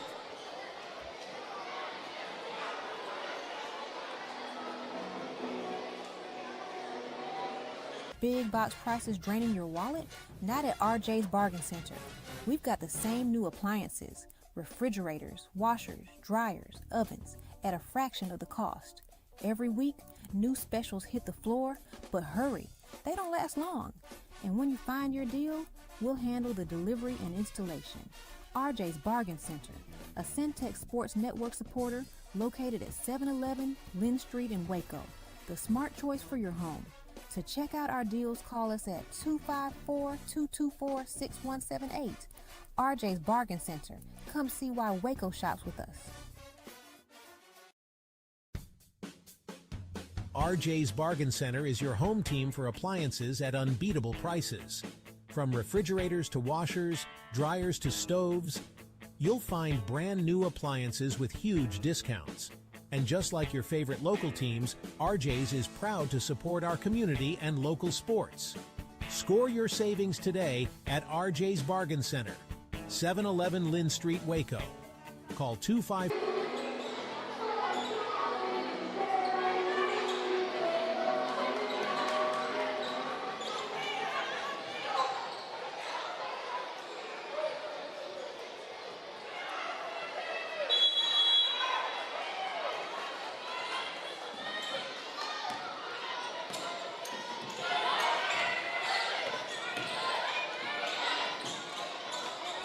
Back to the action here for MCC. 65-39 lead coming out of this timeout break as Johnson gets a steal. Brown will come and set up this offense for MCC.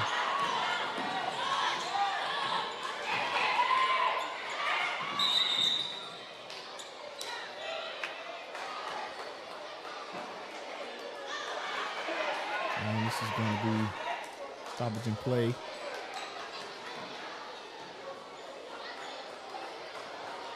Foul was called. Quick timeout here on the court, called by MCC. We'll be right back after this short break. RJ's Bargain Center is your home team for appliances at unbeatable prices. From refrigerators to washers, dryers to stoves, you'll find brand new appliances with huge discounts. And just like your favorite local teams, RJ's is proud to support our community and local sports. Score your savings today at RJ's Bargain Center.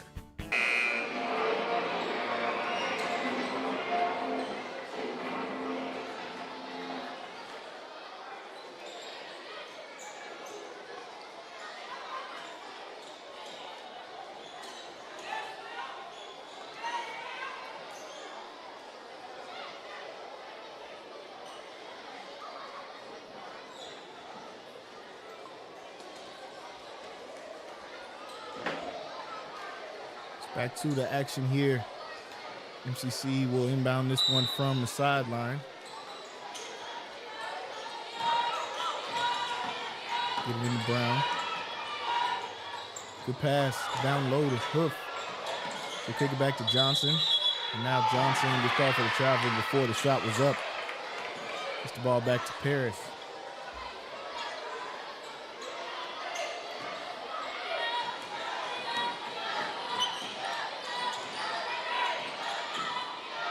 Alston gets downhill. Puts the floater up. No good. Duncan there for another offensive rebound. Fight for the ball. Bodies on the ground. We get another tie-up.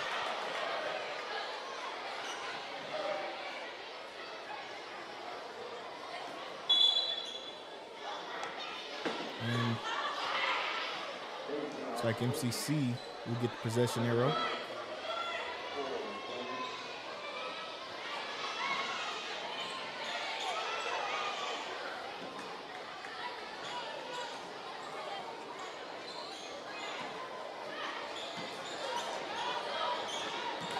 Inbound this one to Gooden.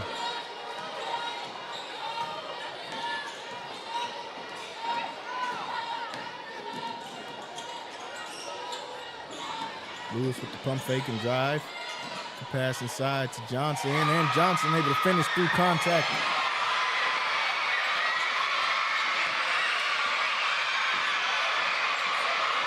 And as everyone expected, as the score got to 67, the crowd livens up a little bit.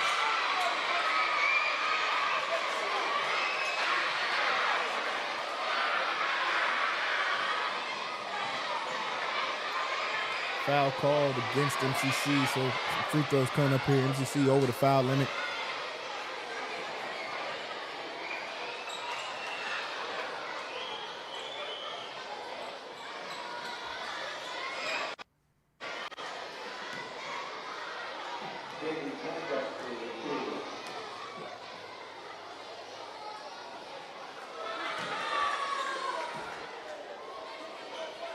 One more free throw coming up here at the line for Poindexter.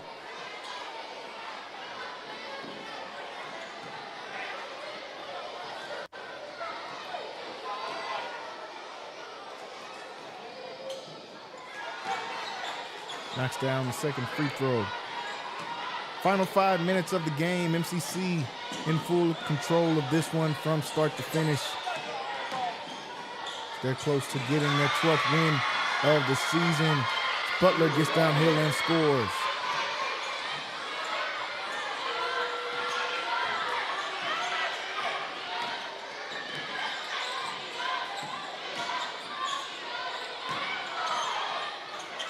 And the floater knocked down on the other side from a Newcomb.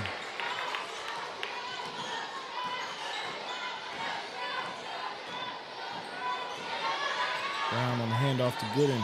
Gooden gets downhill, gets fouled, and Red Gooden will head back to the free throw line.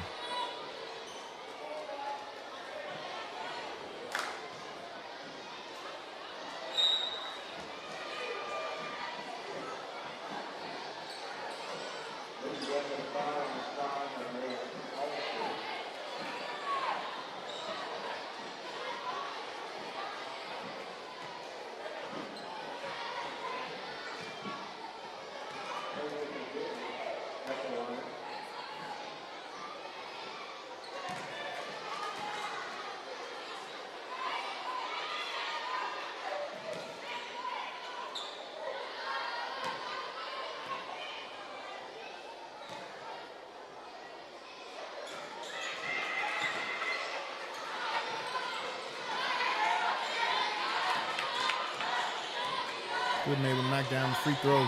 70-42. MCC extends their lead. Alston gets downhill. Misses, but Duncan there for the rebound. Ball goes out. Last touch by MCC. Paris will keep it. And a technical foul going to be called on, looks like Charnel Hoof will pick up the tech foul.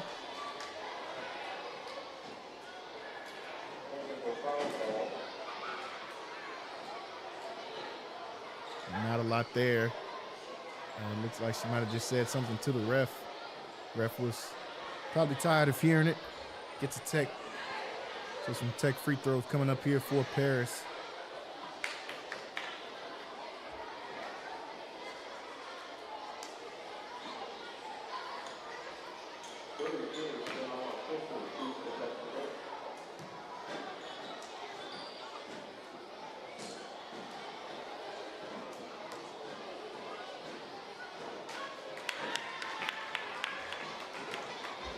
Fisher on the line for the Tech free throws, knocks down the first one.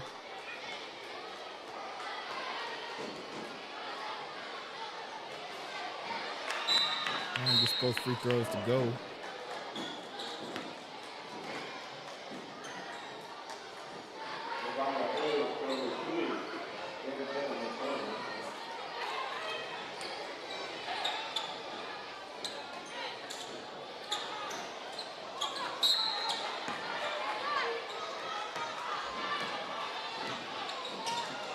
Austin gets the inbound for Paris as they get possession back after the Tech. Duncan puts up the floater, goes in and out, rebounded by Johnson.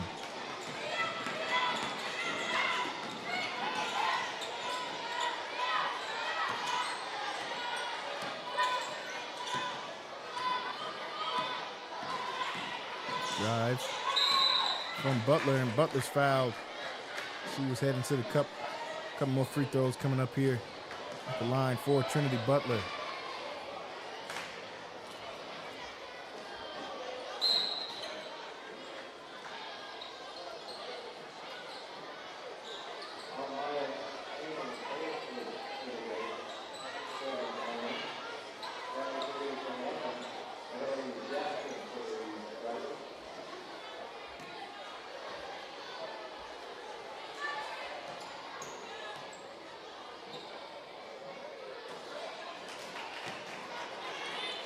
Butler knocks down the first one. She'll get a chance for one more.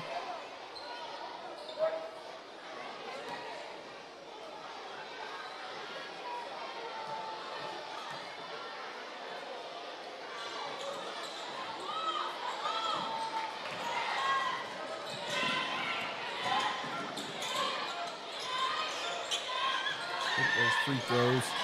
Alston on the drive.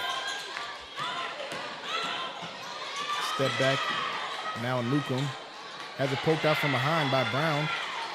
And MCC comes out with a great hustle. Like Nevaeh Otis was able to get on the ground and get that after Brown tapped it out.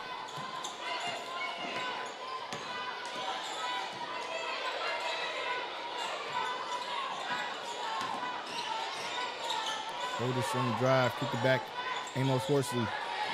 They get it to Johnson on the block. Johnson, reverse lay-in is good.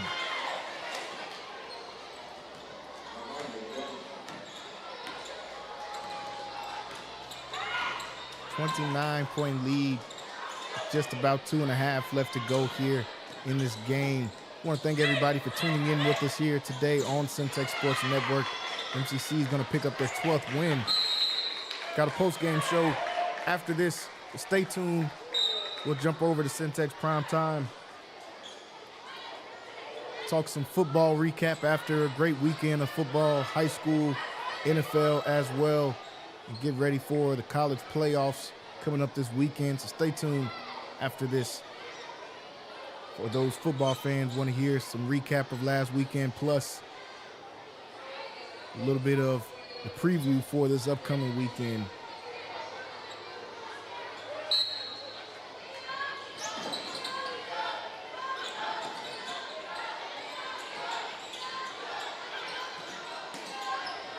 Fisher in the corner will take the three and knocks this one down. Denia Fisher knocks in the corner three.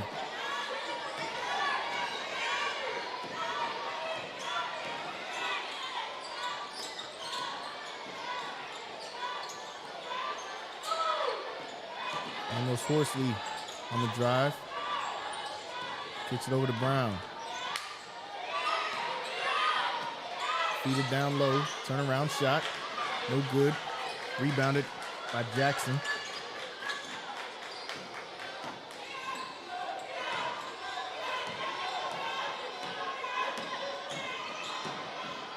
Drive and the block by Otis from behind. Good defense.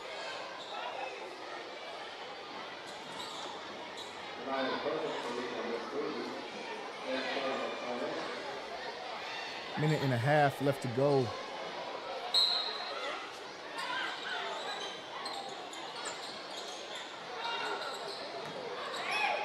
Duncan on the drive and the finish.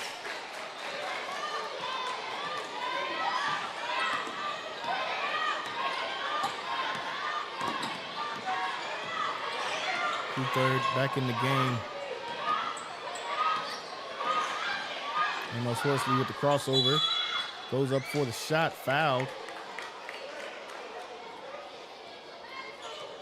And that'll put her on the free throw line. Both teams over the foul limit.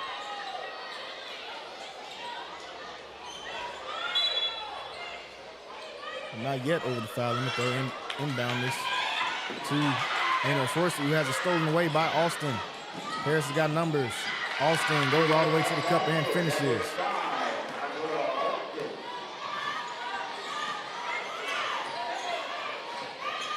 Two-third will bring it up for MCC in this final minute. Stolen away by Fisher. Fisher gets all the way to the cup and finishes off the glass.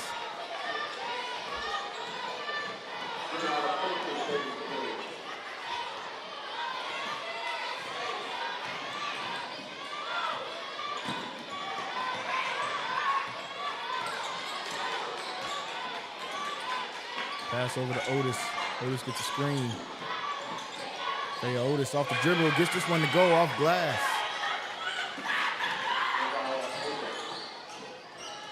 Sophomore out of Pontiac, Michigan, gets that one to go.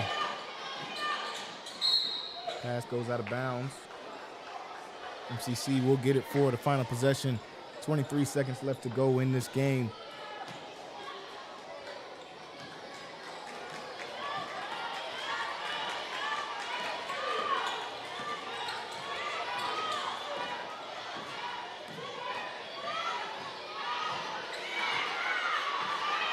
They'll hold it and just run the clock out here. As MCC foul going to be called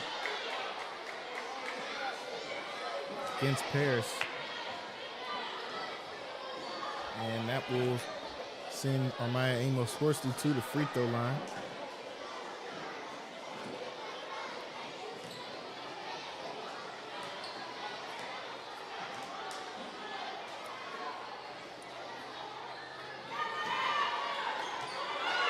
Knocks down the first one.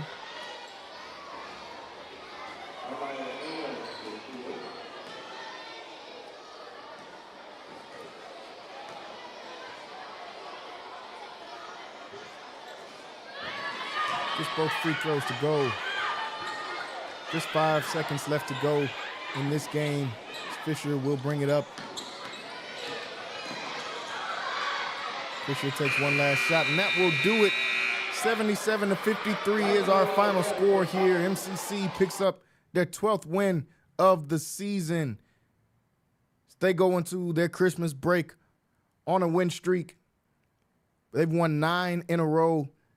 They extend their record to 12-1 on the season. Hey, we want to thank everybody for tuning in with us here today on Centex Sports Network. This team won't be back in action until January 3rd. Hope everybody enjoys their holidays. Coming up next, we got a post-game show here on Centex Prime Time. Stay tuned with us here today, folks. Final score is 77-53 from Paris, Texas. Happy holidays, everyone, and have a great evening. RJ's Bargain Center is your home team for appliances at unbeatable prices. From refrigerators to washers, appliances at unbeatable prices. From refrigerators to washers, dryers to stoves, you'll find brand new appliances with huge discounts. And just like your favorite local teams, RJ's is proud to support our community and local sports. Score your savings today at RJ's Bargain Center, 711 Lynn Street, Waco. Call 254-224-6178. RJ's Bargain Center, where big savings are always a home run. This is why you need Centex Primetime. Jalen Gillis brings the realness. Dive into the heart of sports with the most passionate commentary around. From pro to high school, Jalen's got the insight and energy you crave. Catch all the action weekdays from 5 to 7 p.m. on the Centex Sports Network, only on YouTube. Join the conversation and elevate your sports knowledge with Centex Primetime. Don't miss it. Need video or audio solutions? Lighthouse Streaming, a full-scale media agency, can transform any event. Check this out. We're talking live streaming that's crisp and clear, event audio that hits every note, and church video and audio solutions that'll enhance worship. Corporate events, we got those on lock too. From concerts to conferences, Lighthouse Streaming and Audio makes your vision shine.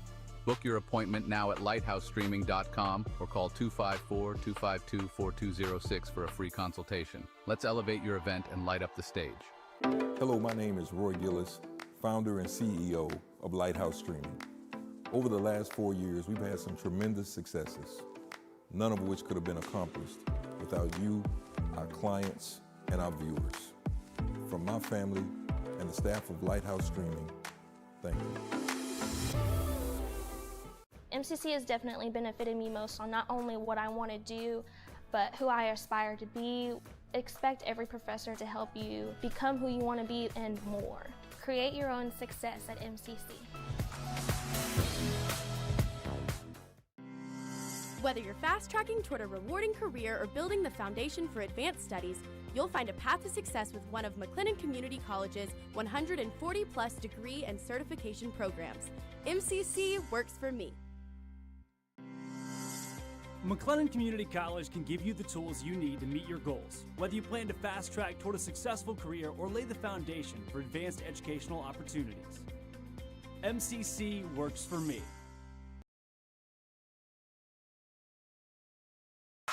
Takes the short jumper and knocks it down. Weeks. Pass inside to Johnson. Johnson able to finish. Just got it in the corner of the drive. Brown will put up the three. Brown knocks this one down. First shot of the game. Now Butler will shoot the three straight away and knocks it down. Good pass back inside to Shakira Brown, and she scores. Ray Gooding there for the rebound. Goes off glass and gets this one to go. Her first point there. Butler on the step through and finishes off the glass. Ball stolen away. Ray Gooding's got it in transition. She's going to get all the way to the cup and finish with the finger roll. Let me see. Gooden with the quick pass down low to Smith. Smith, dump off pass to Johnson with the... Butler comes off the screen, puts up the jumper, and knocks it down. Paris in transition. Poindexter all the way to the cup and gets this to go off the glass. Count it. Plus the Lewis will go to work on the block. Lewis puts the shot up and finishes. Floater off the glass is good. Plus the foul. Count it. Goes to help out. Now Smith gets to the cup and finishes. Smith puts this one back up and in. Back. Stolen away by Hoof and poked out, stolen away by Johnson. Johnson goes all the way with this one and finishes in transition. This one from start to finish. They're close to getting their 12th win of the season. They get it to Johnson on the block. Johnson reverse lay-in is Otis. Otis gets a screen. Otis off the dribble, gets this one to go off glass. McLennan Community College can give you the tools you need to meet your goals, whether you plan to fast-track toward a successful career or lay the foundation for advanced educational opportunities. MCC works for me. Big box prices draining your wallet?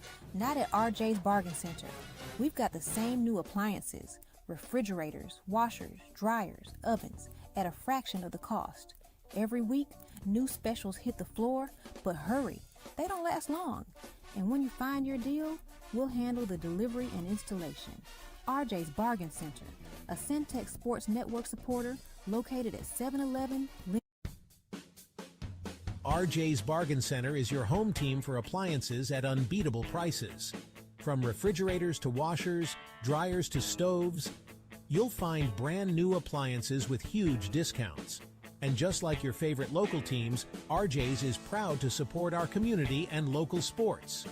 Score your savings today at RJ's Bargain Center, 711 Lynn Street, Waco. Call 254-224-6178. RJ's Bargain Center, where big savings are always a home run.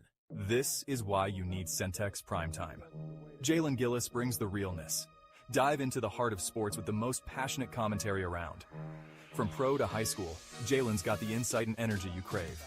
Catch all the action weekdays from 5 to 7 p.m. on the Centex Sports Network, only on YouTube. Join the conversation and elevate your sports knowledge with Centex Primetime. Don't miss it. Need video or audio solutions? Lighthouse Streaming, a full-scale media agency, can transform any event. Check this out. We're talking live streaming that's crisp and clear, event audio that hits every note, and church video and audio solutions that'll enhance worship. Corporate events, Hello, what's going on, everybody? Welcome into MCC post-game show / Centex Primetime. Hey, we want to thank everybody for tuning in with us here today. As we just got done wrapping up MCC, their women's team ranked top 10 in the nation, just came out with a great victory on the road in what you could consider a hostile environment. Had a lot of fans in the audience there from Paris. Definitely shout out to all those little kids that got a chance to not be at school and come watch some basketball, so I know that was cool for them. MCC was able to come out with the 20-plus point victory in that game, picking up their 12th win of the season. Folks, we got a lot to talk about here today on Centex Primetime. We're going to do a quick hour with you guys as we talk about some football on just about every level. Texas high school football, the championship games are set. We're going to talk about some NFL football. So we've got another game tonight, Pittsburgh versus Miami, and what could be for a playoff spot in the AFC, maybe even possibly the final playoff spot. Talk about the other games that took place yesterday, and also the college football playoffs are finally here. We don't have to watch any more of these terrible bowl games that have happened so far. I'm not going to say they all been terrible. Shout out to the Celebration Bowl and that entire game, man. It was great. PV came up short against South Carolina State, but a great season for Prairie View A&M. We'll talk about some college football, some high school, and some NFL here today on Centex Primetime as well. Well, joining me here on the show, we're going to get right into it, folks. Familiar face and voice to the show, calling in with us today, PJ Gaither calling in. PJ, what's going on? Man, just chilling, really, man. We got a lot of movement right now going on in the transfer portal. Already, a few guys into the already today, and in the last few days, really the last week or so.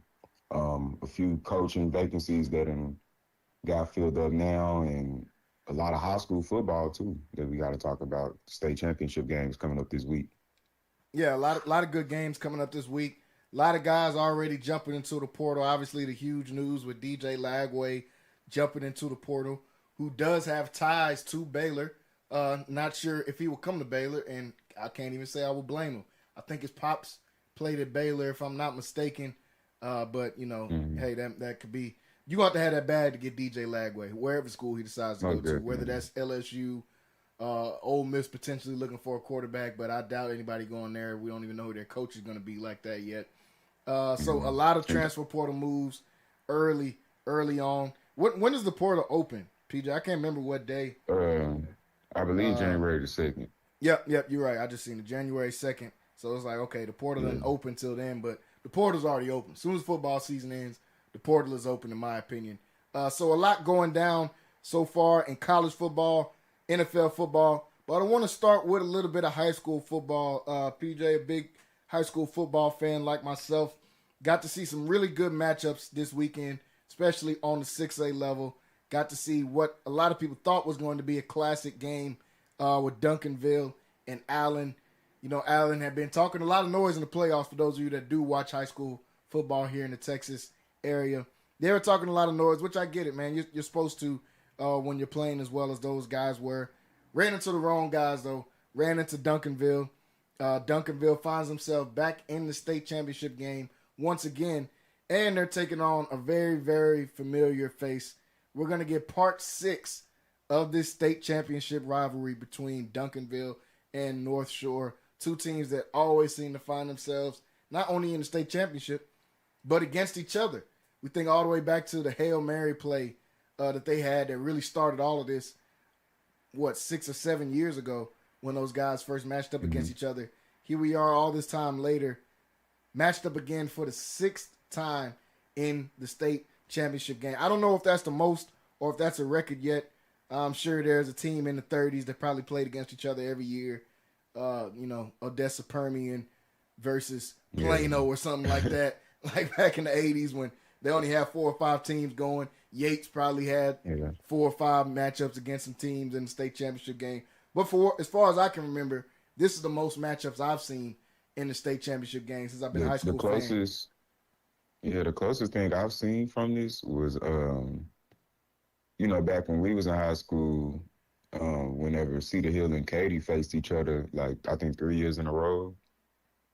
Yeah, it was 3 years in a row. So that's the closest I've seen. Also, I'm not sure. I know South Lake and Katy faced each other a few times, but I don't think it was in a row.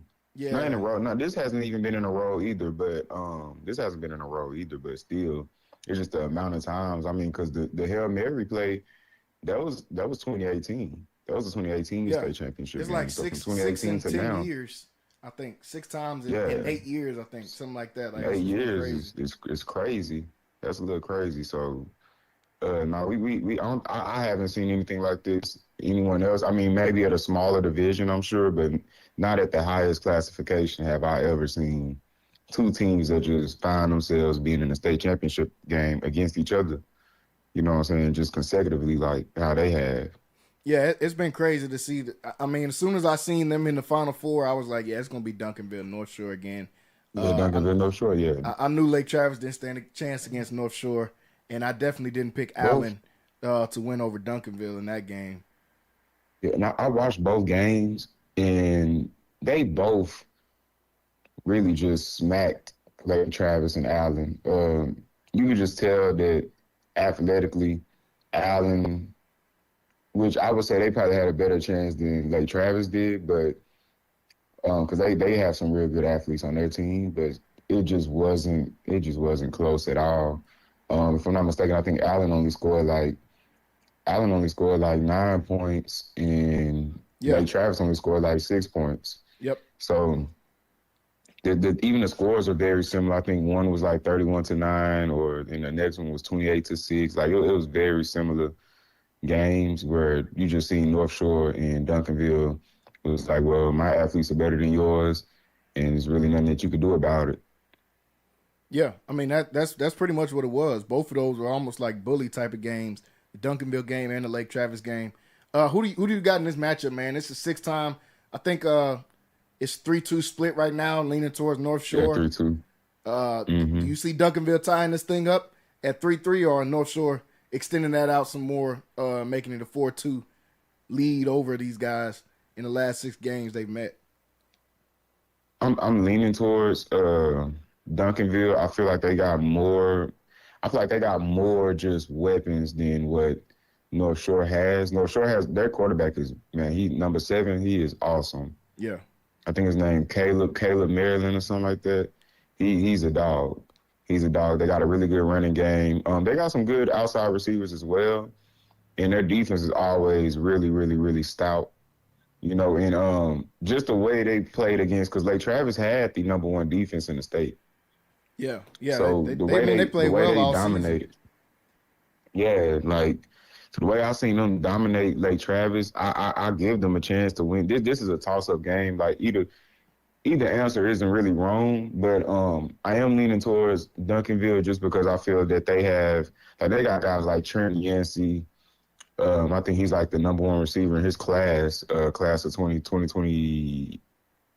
2028 or 2027. Yeah, one of those two. He's a young dude. Yeah, he's a young dude, but he's a dog. They have a really good running game. They got a few other receivers. They got track speed, really. When it comes to receivers for Duncanville, they all have track speed. Yeah. All of them. All them boys run track. They got track speed. It's crazy. And their defense is really good, too. They're going to get after your quarterback. They have a really good pass rush. Not so sure on the running game how they would look. Allen just didn't have a dominant running game, really. I mean, they looked good against everyone else, but, I mean, Allen what came to bite them was that their district is very weak. When you have to play Super weak. a bunch of Plano schools, you know what I mean? You playing all the Plano schools like that. That's a very weak district. And even going into the playoffs, man, they didn't really just play too many people. And so they came to bite them whenever you got to go and play Duncanville, who, I mean, they're in District of Doom.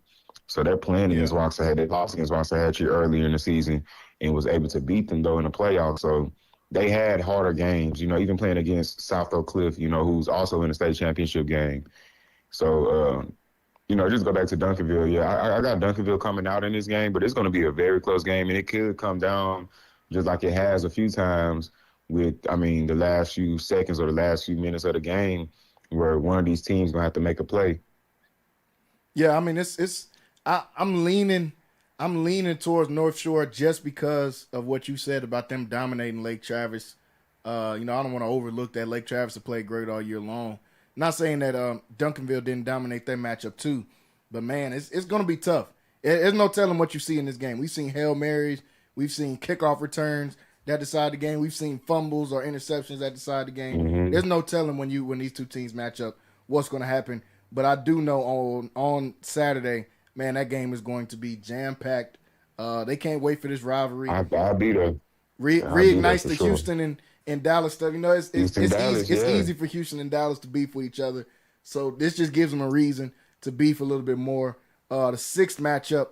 I want to talk about the other two teams in Dallas. You mentioned one of them in SOC making it back to the state championship game once again. But the game of the week was definitely DeSoto, South Lake Carroll. That should have been a championship game, in my opinion. You know, shout out to Vandergriff and the CE King. Both of those teams have had really good years. But the best two teams in 6A Division II are South Lake Carroll and DeSoto. And the game showed it. Came all the way down to the wire. We all seen the play at the very end on 4th down where the quarterback tries to scramble, does not get in, gets stopped on the 1-yard line, which ended up being a huge play, man. Shout out to DeSoto and their defense for making that play because he was about to fall into the end zone. The last dude that came in, the safety, it should have been targeting. It wasn't targeting, but he came in and knocked the quarterback's block off. Hey, man, that's what you got to do. This is for the state championship. The dude is on the 1-yard line, and he's about to fall into the end zone. Seeing people mad and say, oh, this was helmet to helmet. This was this. Hey, it was helmet to helmet. Did it get called? No. So guess what? It's a game-winning play because his momentum was falling forward until that safety came in and hit him. His whole body almost flipped. I said, oh, yeah, this is going to sting. It's a good thing this is the end of football season for him because his head, he can't be under no spotlights right now. I know his head is probably still hurting after getting that hit, but a great win for DeSoto. Their running back takes it, goes 99 yards on the next play after that to kind of rub it in some more. Talk about DeSoto getting that win over South Lake Carroll, man. I know that's always a big time matchup. When DeSoto takes on the South Lake, it's kind of the kids from the south side playing against the kids from the north side. DeSoto High School and South Lake Carroll High School look completely different. Their school, their demographics, everything about them couldn't be further from each other. So that's always an interesting dynamic when they get a chance to be in the same stadium. Talk about DeSoto, though, getting back. Their coach, you know, we said, hey, man, everybody forgot about us. They said it's going to be an off year or we are falling off. They're right back in the state championship once again. Yeah. They, man, they showed a lot of grit in this game. They were down by like two or three scores at some point. They were down by like 3 scoring points and was able to come back. And that probably was the game of the year as far as for high school football in the state of Texas. That probably was the game of the year. Shout out to South Lake Carroll, man. They gave them everything they had in the game all the way up to the end. I mean, he was really just inches away from the end zone. Yeah, inches away. Like he was inches away from the end zone. So that game was awesome. But like I said, shout out to DeSoto, man, and shout out to their running back, Sarai Baker. If I'm not mistaken, I think he had like 3 touchdowns in that game leading up to the last one. You know, he called game. He called game on that run, going for 99 yards. So DeSoto looking really good. They looking like how they always look. And shout out to their coach too. You know, he had I don't know if you've seen his interview after the game. Yeah, I watched. He had a lot. He had a lot to say for sure, man. Yeah, them dudes, man, because you know they lost like 3 games this year, and a lot of people wasn't really, looking at them, to even get this far into the playoffs, even go to state, you know what I'm saying? They kind of wrote them off a little bit. And so they weren't favored at all going into the South Lake Carroll game. South Lake Carroll was the number one team in the state of Texas. And were really just, killing everybody. They was killing everyone leading up to this game. So the fact that DeSoto was able to come back against them, man, like I said, that showed a lot of grit. And it just shows the culture that they got still at DeSoto where, it's always been like this. And they're not going nowhere, like Coach said. Yeah, they're going to continue to dominate, man, as long as, and I've said it for years, as long as they keep putting DeSoto in 6A Division II, they're just going to keep winning. They're going to always win. They're just better than everybody in 6A Division II. I understand it goes by students and all this kind of stuff on how they split it up. And 6A Division. They're supposed to be 6A Division I, man. Come on. They always played in 6A. When we was in school, DeSoto played in 6A Division I, and they was getting knocked out the playoffs by Kyler Murray. Yep. They had a lot of legendary matchups with Kyler Murray and Allen in the playoffs around that time. So they, not to say that they wouldn't make it that far, but they're probably just like a few years ago when I went and watched them play Globe Life against Duncanville when they were still going Division I around that time. You got other teams that you're going to run up against. Now, don't get me wrong. Speaking of the Houston versus Dallas thing, we got a Houston versus pretty much matchup all Saturday. You got South Oak Cliff versus Richmond Randall. Then you got the Duncanville North Shore, and then you got this Houston C.E. King game against DeSoto. But speaking of King, Houston C.E. King is a really, really good team. I've actually spoke about them on here before. Yep. I think probably like 2 years ago. Mm-hmm. Yeah, I think like 2 years ago. They've been on the come up. They have a really good team. They finally got over the hump and was able to get to the state championship game. So congratulations to them too. I think they're gonna really give this DeSoto team a really good game. But I mean, it's like you said, man, when DeSoto goes Division II, 6A, it's kind of hard to not pick them to win the championship or even get to the championship. It's hard because it's just you're not going to run through as much of a gauntlet as you are when you're going Division I. No, man, it's nowhere near the same gauntlet. I mean, we're talking about the amount of teams, good teams, Duncanville had to get through to get to the state championship. Same with Lake Travis, even getting as far as they did, going to St. North Shore getting as far as they did. Like it's stacked. I'm not knocking nobody in 6A Division II. I get it. Still a lot of good teams. I'm just saying it ain't the same as playing the 6A Division I. And as long as DeSoto stays in it, y'all might as well keep getting ready to get the trophy to DeSoto. Like they're bigger, faster, stronger than everybody in 6A Division II almost. Now they definitely gonna have their hands full this weekend against C.E. King, like you said. There are no scrubs whatsoever. All the Dallas schools getting a chance to play against these Houston schools. That's gonna be fun, man. But a lot of great games coming on this weekend. I always love watching the entire week leading up. The games start on Thursday, I believe. Thursday they'll start with the lower level games, and you get to watch. I watch all of them. Wednesday. Wednesdays, actually. Yeah, Wednesday night. Yeah, Wednesday 1A. night will start it. We'll start in the 1A and the 6-man level. And I watch all the games leading up to because some of these dudes are future stars regardless of. I remember watching Jonathan Brooks play for Hattiesville. That was 2A Division II, I think. He killed. Yeah, he went crazy. He broke every record. I was mainly watching because this is the only guy that had a chance to break any Jonathan Gray records, it's like a holy grail in Texas high school football for getting close to any Jonathan Gray records. So when I was seeing him do that, I was like, man, I got to watch this kid. Watched him in the state game, and he went crazy again. So you never know who you're watching when you're watching these lower level games. So I can't wait to watch all week long from Wednesday all the way to Saturday when we get the 6th version of Duncanville versus North Shore. So a lot of great games coming up on the high school football level. Shout out to Duncanville, DeSoto, and Sock, man, for not only getting back there and all representing Dallas, but to see 3 black head coaches back in the state championship game that they can't do nothing with. They can't keep Reggie Samples out of the state championship game at Duncanville or at Sock or at DeSoto as well. So shout out to all 3 of those schools. The biggest thing too, even with the Houston schools, all 3 of those schools are all predominantly black schools. Yep. Yeah. Coming out the Houston area. C.E. King, Galena Park North Shore coming out the east side of Houston. Richmond, Randall, they're all predominantly black schools. So just to see this I couldn't ask for anything better to watch come Saturday, and I'll be up there for pretty much predominantly all three of those games on Saturday, just watching. I can't wait to be in the crowd. I know the SOC, their alumni is going to be in there deep every time they go to the state championship. Man, they white out all the time. So, and then you'll see them in the Duncanville game or the DeSoto game afterwards. You know what I mean? So they all do well.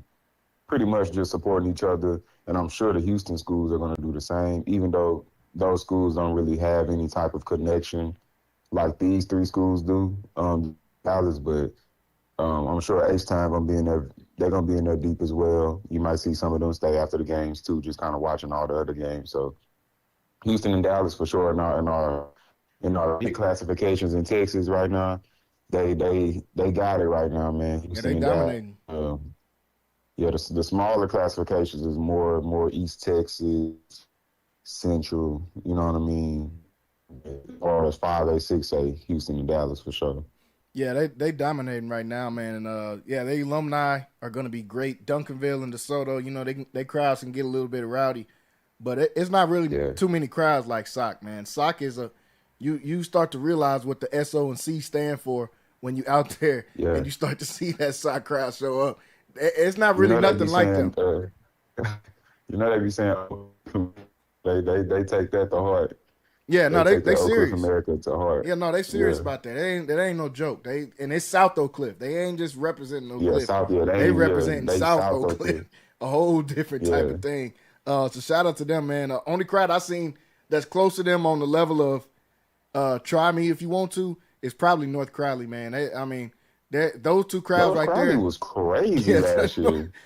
They get to tripping, man, and quick. Yeah, North Crowley was crazy last year. Definitely in that Duncanville game before the state championship game. I thought the parking lot was gonna get shot up, man. I was like, bro, this ain't the crowd you want to start messing with. Dude, I seen so many 817 shirts. It was crazy. Yeah, you can't. Like the whole city of Fort Worth was supporting them. I think my freshman Fort Worth is different, so you can't let no Fort Worth school really get good like that. They only wanted Toledo to get good. They didn't want none of the teams in Fort Worth to start getting good again, because this is what you go see. I think my freshman year in high school, we played in basketball in the playoffs, played Dunbar, and man, some of them guys, my half my family's from Fort Worth, so I get it, and right out of the same area as Dunbar. But some of those guys that was on the team had never been exposed to that type of crowd before, and needless to say, we lost by about 20. Man, they crowd definitely affected them. I don't think they had ever been heckled, whatever you want to call it, like that before. It's dudes standing underneath the goal in big bubble coats, and this is in 2010. This ain't the bubble coat guys wearing now because it's popular. They had other stuff in their coats. That's why they had those bubble coats on back then. This 2010. So they was not used to that environment. Needless to say, the Midway Panthers did not come out with a big city trends, man. Yeah, straight out of city, man. Come on, city trends with the fake fur. In the big city trends, the one right when you exit on Berry Street, right there next to the gas station, the big one. Yeah, they got them all from right out of there. And I say, these guys, coach included, had not been used to that type of environment and the type of words that they were getting. So shout out to all the high schools that are going to be in the state championship games this weekend. A lot of teams have a chance to write their names down in the history books. Folks, we got to touch some NFL and some college football here as well. Let's jump into a couple of quick takes, though, before we do. A lot of injuries happened yesterday in the NFL, man. Specifically, Patrick Mahomes tearing his ACL yesterday, and obviously Micah Parsons as well tearing his ACL. And I was actually watching that game live, and as soon as he did it, I was like, yeah, he tore his ACL. Seeing the way it was non-contact, the way that his leg buckled like that, I was like, yeah, that's not a sprained ankle or anything else. That's a torn ACL. And came out and confirmed that he tore his ACL. What do you think about two major hits like that happening yesterday with Mahomes and Michael Parsons getting hurt yesterday? Yeah, that was crazy. Definitely with Micah's like it was like I seen it once he like went down. I was like, oh man, it looks like a receiver. And as far as with Mahomes, I wasn't really sure, man. It's those are two big hits really for teams, definitely for the Patriots because you still have playoff implications. So now, and I mean, he's a big deal as to why you're even in the playoff picture. Yeah. So, I mean, a box office guy that you went and got, in a massive trade, this year. So I'm not sure how they gonna really bounce back from this, or if they even gonna bounce back from this. They were gonna lose that game, I think, even without him going down. But now this just kind of changes your whole entire season going into the play, because that's a guy that you really need, and that's a guy that gets a lot of looks off of other guys. You know what I mean? Yeah. So it's really unfortunate. I'm hoping for him to recover, Mahomes as well. And even with his team not having playoff implications either, this is still a big blow just because you just don't know how he's going to recover, how he's going to be after this injury going into next year. You know what I mean? Or how long will it take possibly for him to feel like he's 100% again? So yeah, for both guys, man, this ain't gonna lie. As far as with Michael Parsons, the way he injured himself, this is the reason why we really advocating right now to get grass fields again. I'm not sure if that would happen on the grass, and it possibly. It's just we're having a lot of injuries on this turf, and I'm really an advocate on grass fields, man, because I grew up playing on grass fields, and turf. But I remember playing at certain schools before they even had turf, and they had nets. Killeen, man, you went to Midway too. We had to play Killeen every year. Yeah, like they we going to Killeen playing on grass. Yeah, like real muddy games. White. You coming out, your jersey is brown, man. Bro, I don't know how they used to get all that mud. Beating them by 60, but the whole field is just covered in mud. Just muddy. It ain't even rain. Nah, like it's just this mud from last week or something. Like I don't even know. It only rained one time we was there, but every time we went, it was muddy. And it take 50 minutes to get into the stadium because they was in Fort Hood. So now it take us. Every bus got to get checked, and I'm like, golly, bro. But yeah, even going out to sometimes like scrimmage Corsicana or out there in Cameron. Go out to Cameron. Like I remember they definitely Cameron had grass. Yeah, and they used to have them big old grasshoppers and stuff like that. The grasshoppers is jumping on you as you running the ball. Yeah, no, they shooting down serious like out there. It was bad last time we went to do a Centex game out there. Yeah, the mosquitoes got me last time we went out there. I was like, golly. Yeah, so no, I'm a big advocate on the grass fields. I just think personally that the grass fields would kind of alleviate all these injuries that we're having right now in the league. And we've really been having consistently for a few years now. Yeah, man, I don't know how much that affects it, but I'm sure it has some type of effect on it. It's a big blow. Kansas City, like you said, they're eliminated from the playoffs already, and we're going to talk about them again in just a second. But for the Green Bay Packers, man, I don't want to say it's a season ender, but this is definitely a season changer. This is a team that, they're Super Bowl contenders. I don't know who's coming out of the NFC this year, but Green Bay is just as good as or tier right below as the Los Angeles Rams or Philadelphia Eagles or any of those teams. Like, this team was playing great football majority of the year, and a lot of that was due to Michael Parsons. So seeing him being out of this, man, it's tough. It's tough for the Packers as well. A couple more quick takes here. Yesterday, the Lakers and the Phoenix Suns played against each other, and Dylan Brooks and LeBron got a chance to get into it again over and over. I get it. If you're Dylan Brooks, you want to make this your thing, like I'm the guy that went at LeBron. But it never ends well for him, though. Like, it just never seems to end well. He did I'm the guy that's going to poke the bear, and then they swept the Grizzlies. Even when he was on my team, man, it's like he just always wants to try to make LeBron swing on him. I don't know what he said yesterday, but Bron was close. He's like, bro, I'm 40. I'm a billionaire. I'm about to swing on this dude in just a second. He started pushing the ref. That's when I knew Braun was Braun.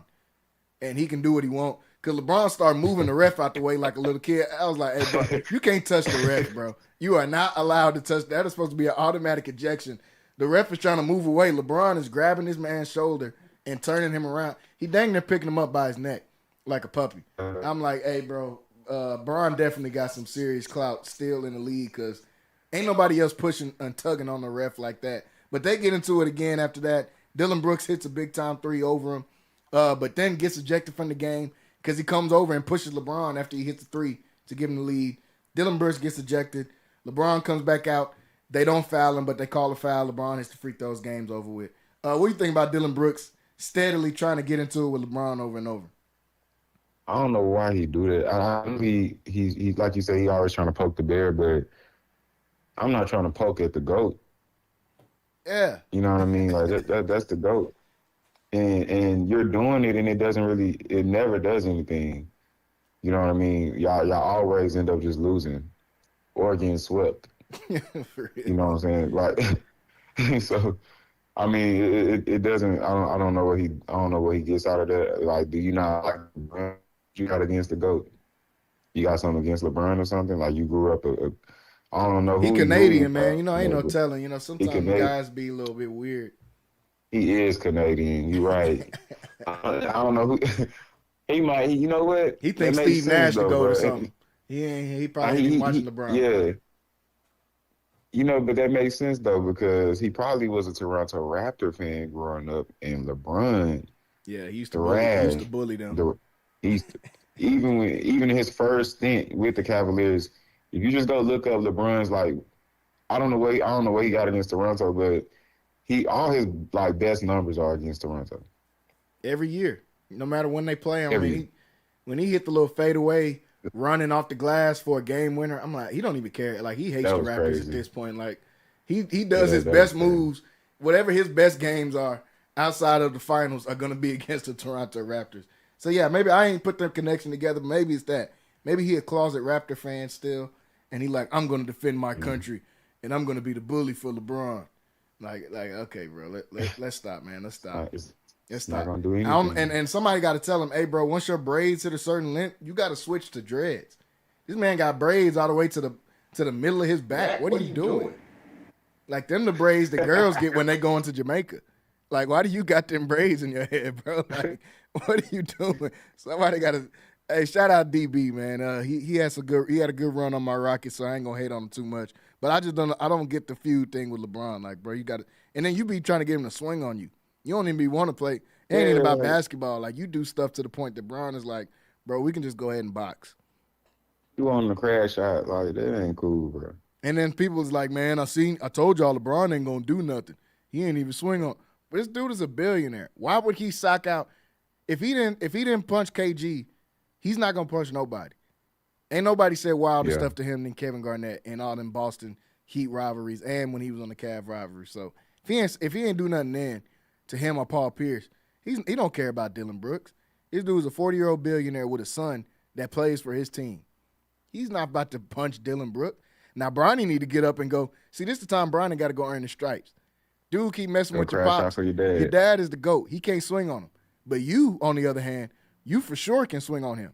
If you get off the bench and swing on him, I mean, you're going to get suspended 2 weeks. But your NBA check is probably not even going to your bank account. His check is probably going into a hedge fund or something like that. He's already rich. He got LeBron's credit card still. He don't need to spend any of his money. So who cares if you get fined? Yeah. You need to get up here and go defend your pops, man, and go take one for the team. Crash out for your father.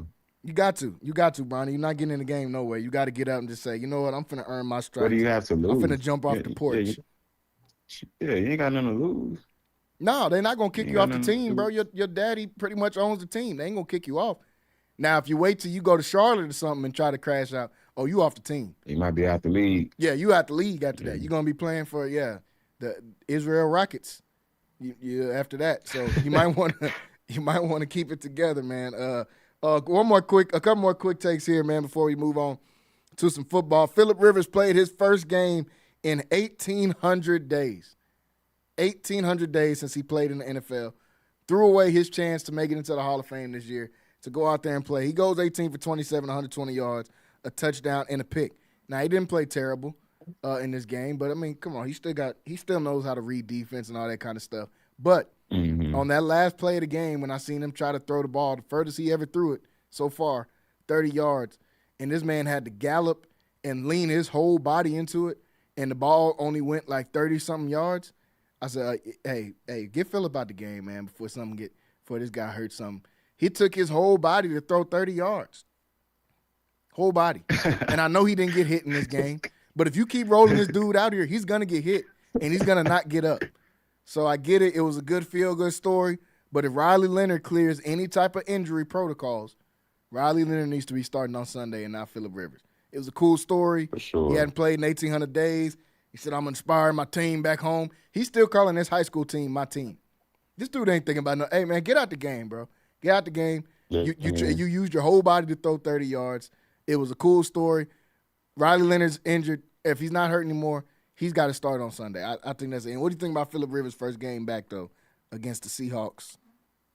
Yeah, I mean, yeah, like, I was talking to some people about this too. We was watching the game, and, he could still read defenses probably better than a lot of guys just because he had such a long career. And he was, at one point, a top QB in the league, you know what I mean? At least top 15, top 10, you know what I mean? In some years, maybe even, you could say top 5 probably when the Chargers would have a really good season. So, he still got to get out the game, man, because he will be getting hit very soon. Somebody will lay a clean hit on him, and it's going to shake up everything in his body. I mean, like your life's going to be different after the hit, bro. Yeah. It's going to be different. So he needs to just go sit down somewhere, you know what I mean? Just go be a grandpa. What's wrong with that? Be a grandpa, bro. He's not grandpa age, but he is a grandpa, though. Yeah. So just go be a grandpa. So, you know what I mean? Just go be a pawpaw. The days is over with. And I'm not even mad at him. I'm mad at the coach. Because y'all are putting him out here.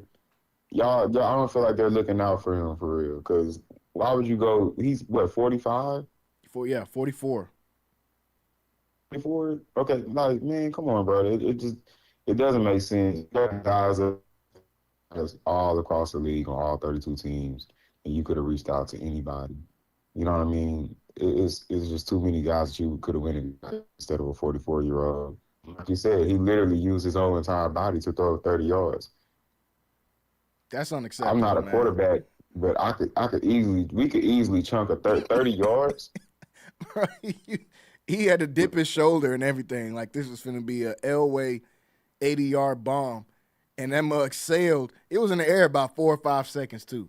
It wasn't a quick 30 yards. It was about 4 or 5 seconds. Some of his out routes that he threw were so slow. And this ain't even a roast of Phillip Rivers like, oh, he sucked. No, he's 44. He looks like somebody that hasn't played football in 5 years and is 44 years old. That's what he's supposed to look like. Yeah, so, I mean, I get it. But I'm like you. It's got to be somebody else you can call. It's got to be somebody else. I don't care. I know it's some free agent quarterback somewhere. Somebody that's played football since the turn of 2020. This man ain't played football since COVID. They was doing Zooms last time he played football. Zoom press conferences. And then that was the first thing he said when he got back in the coach. He was like, oh, wow, no Zoom. I was, he's not going to last long. Yeah, he's been out too long. Let's get this guy out the game. The world was shut down last time he played. There wasn't even no fans in the stands out there as well. Last quick take, man. I didn't even know the bowl season had started outside of South Carolina State and PV going out there having a 4-overtime thriller. I watched some of the Boise State-Washington game just because nothing else was on. I think it was as many people in the stands as it is in the studio with me right now. There was nobody. It was chunks of sections just completely empty. Are there any Washington or Boise State fans in Los Angeles?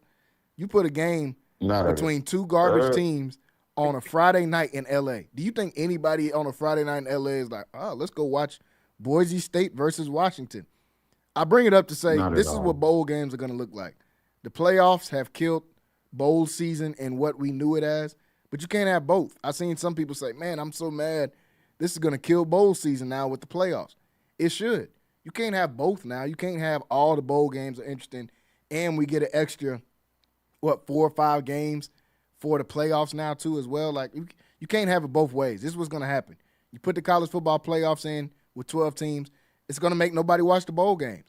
And Boise State and Washington proved it. I don't know what the bucked up LA Bowl is. Like, they got to stop coming up with these new bowls. They had enough of them. There was already enough. What is a bucked up LA Bowl? I've never heard of this bowl before in my entire life, and they put Boise and Washington out there. At this point. Like, who is bucked up? What is that? What happened to Fiesta Bowl? Like, what happened to all this other? That? That's the name of the bowl. Is the bucked up LA Bowl? Who even says being bucked? What does that mean? I have no idea. Like, that's not like, I never heard anyone from LA ever say that. No. I never heard that be like used in any type of manner. I don't even know. I don't know. Bucked up LA. They just coming up with stuff. Yeah, that was bad. It reflected. There was nobody at that game. There was nobody there.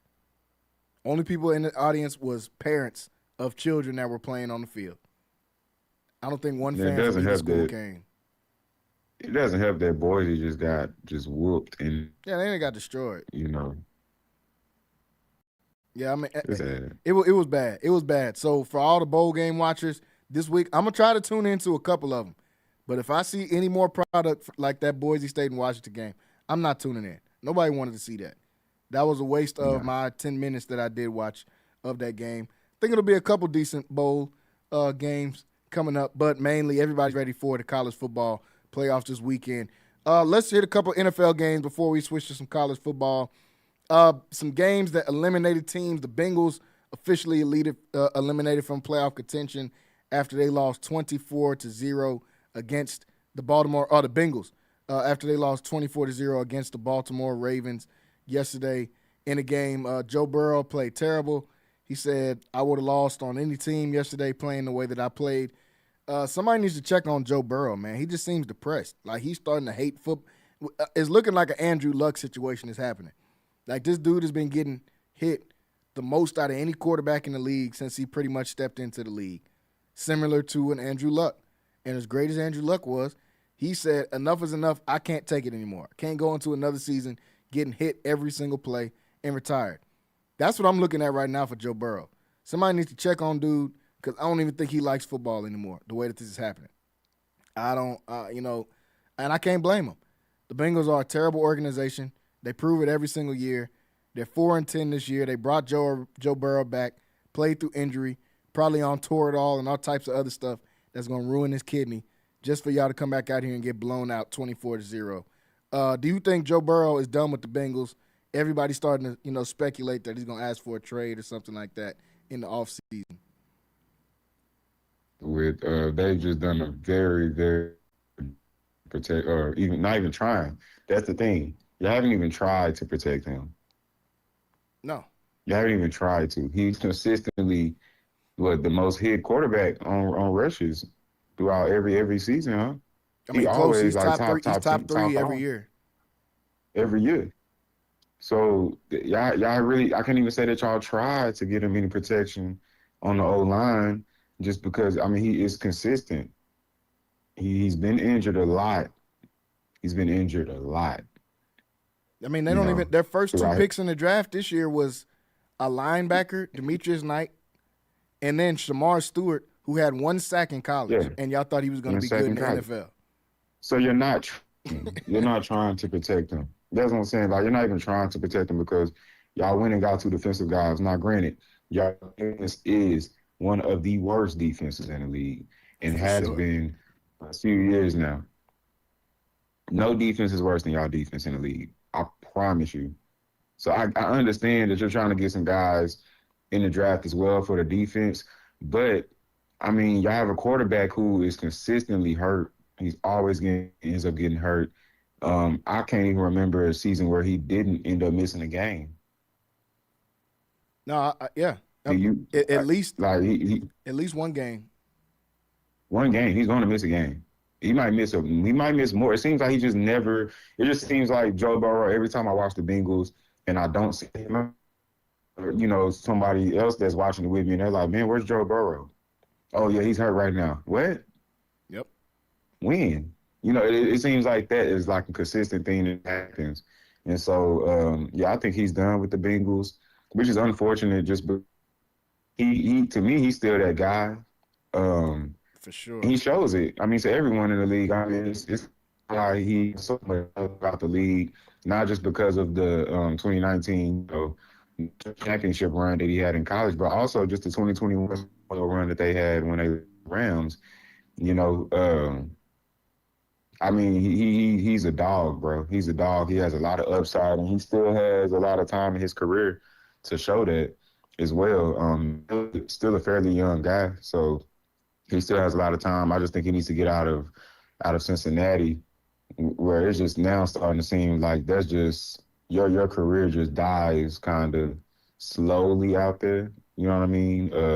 They still got guys like T and Jamar, but but outside of those two and Joe Burrow, I mean, it's really what that's going on right now in Cincinnati. The defense is horrible. I wouldn't get a guy if I was to get a guy from Cincinnati that played on defense. I wouldn't trade for anyone or pick up any free agent. They just came from Cincinnati. They're just not good on the defensive side. And even offensive line, I wouldn't even these guys don't even deserve to be in the league really at this point. No, just the awful job that it's an awful job. Like, you haven't really just watched the Bengals, just go watch them, man. I'm telling you, the pocket closes immediately. Yeah, it's terrible. It's terrible, and that's why Joe Burrow's sick of it, because it's been like that his whole career. Everybody, Mahomes is this close to being the GOAT and all this kind of stuff, and Joe Burrow and Mahomes is right there to me. I don't see Mahomes as way better. He's got more accomplishments, obviously, but winning the Super Bowl, just like in basketball, winning a championship, these are team accomplishments. This does not mean somebody's just the best. Now, I'm not saying, obviously, as of right now, Mahomes' career is not way in front of Joe Burrow. I'm just saying Joe Burrow has never had the same type of team that Kansas City has had. And when they match up in the playoffs, Joe Burrow's smacking them every time when they match up in the playoffs. So, it's not way off. It reminds me of a Matthew Stafford type of situation. That, like, how when Matt Stafford was on the Lions and people just thought he was bad just because he's on the Lions. No, the Lions just suck. So that's what that was. Same deal with Joe Burrow. Hopefully he gets out of Cincinnati before he loses his love for football, because I can see that brewing at this point. I don't even see him either wanting to retire or demanding a trade from the Cincinnati Bengals, but he can't keep staying the way it is right now. The Bills got a win over New England yesterday in what turned out to be a really good game, but the Rams getting a win over the Lions, in my opinion, kind of solidified them as the best team in football. I had already been thinking this for a couple of years. Not a couple of years, for a few weeks now, and I had the Rams as a top-tier team going into the season. I picked them to be right there in the NFC Championship game against the Philadelphia Eagles before the season started. Seeing them take out Detroit in a shootout game, we've seen the Rams win defensive games. We've seen them win shootouts. I think the Rams are the best team in football. Denver's been playing great, but I just don't trust Denver's offense, even though they had a good game yesterday. If I got to pick between Bo Nix and Matthew Stafford, it's not a hard choice for me whatsoever. I think the Rams are the best team in football. After they beat Detroit yesterday, what do you think about Los Angeles, PJ? The Rams are, they might be the best team in the league, honestly. I'm not gonna lie, I gotta really think about it before I really stamp that, but I wouldn't go against that argument. They're a very, very good team, very well balanced. They have one of the top defenses in the league, while also having one of the top offenses in the league. And some say that is the best offense in the league right now with Matthew Stafford and them. They're pretty much unstoppable. They're going to score. They're going to score on you. Yeah. Defense, which there's nobody else in the league that has that defense. To me, I feel like the Texans defense is like the Legion of Boom right now. So everyone else is getting scored on. Everyone else. All other defenses are getting scored on when you play against the Rams, and you just kind of got to be okay with that. You got to try to, because they're going to get theirs. So you kind of got to just try try to outscore them, which is going to be hard because their defense is like number 2 in the league, number 3 in the league, I think. So they're well balanced, probably the most balanced team right now. I wouldn't be against putting them as the best team in the league right now. And like you said yesterday, they had a really good win, looked really good. I'm sold. I'm sold on the Rams right now for sure. Yeah, Rams are. I mean, they're looking like they're, like you said, right up there for best team in the league or one of the best teams in the league with the way that they've been playing, man. So I think they're the cream of the crop in the NFC, and the NFC is probably going to run through them.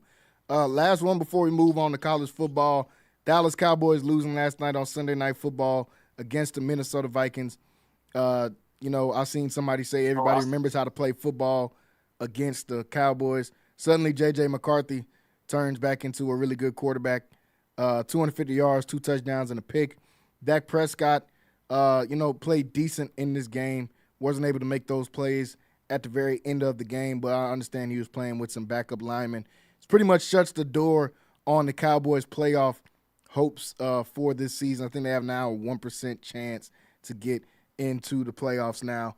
I think they would have to win every game the rest of the season, and Philly would also have to lose all of their games. So kind of a tall task there. I don't think they'll be able to get into it. They're eliminated from wild card. Only way they can get in right now is if they win their division. So they would have to win the rest and Philly lose the rest of their games. What do you think about Dallas losing and pretty much closing the door on the playoffs chances? I would say actually over. That it's over now. Everyone having hope.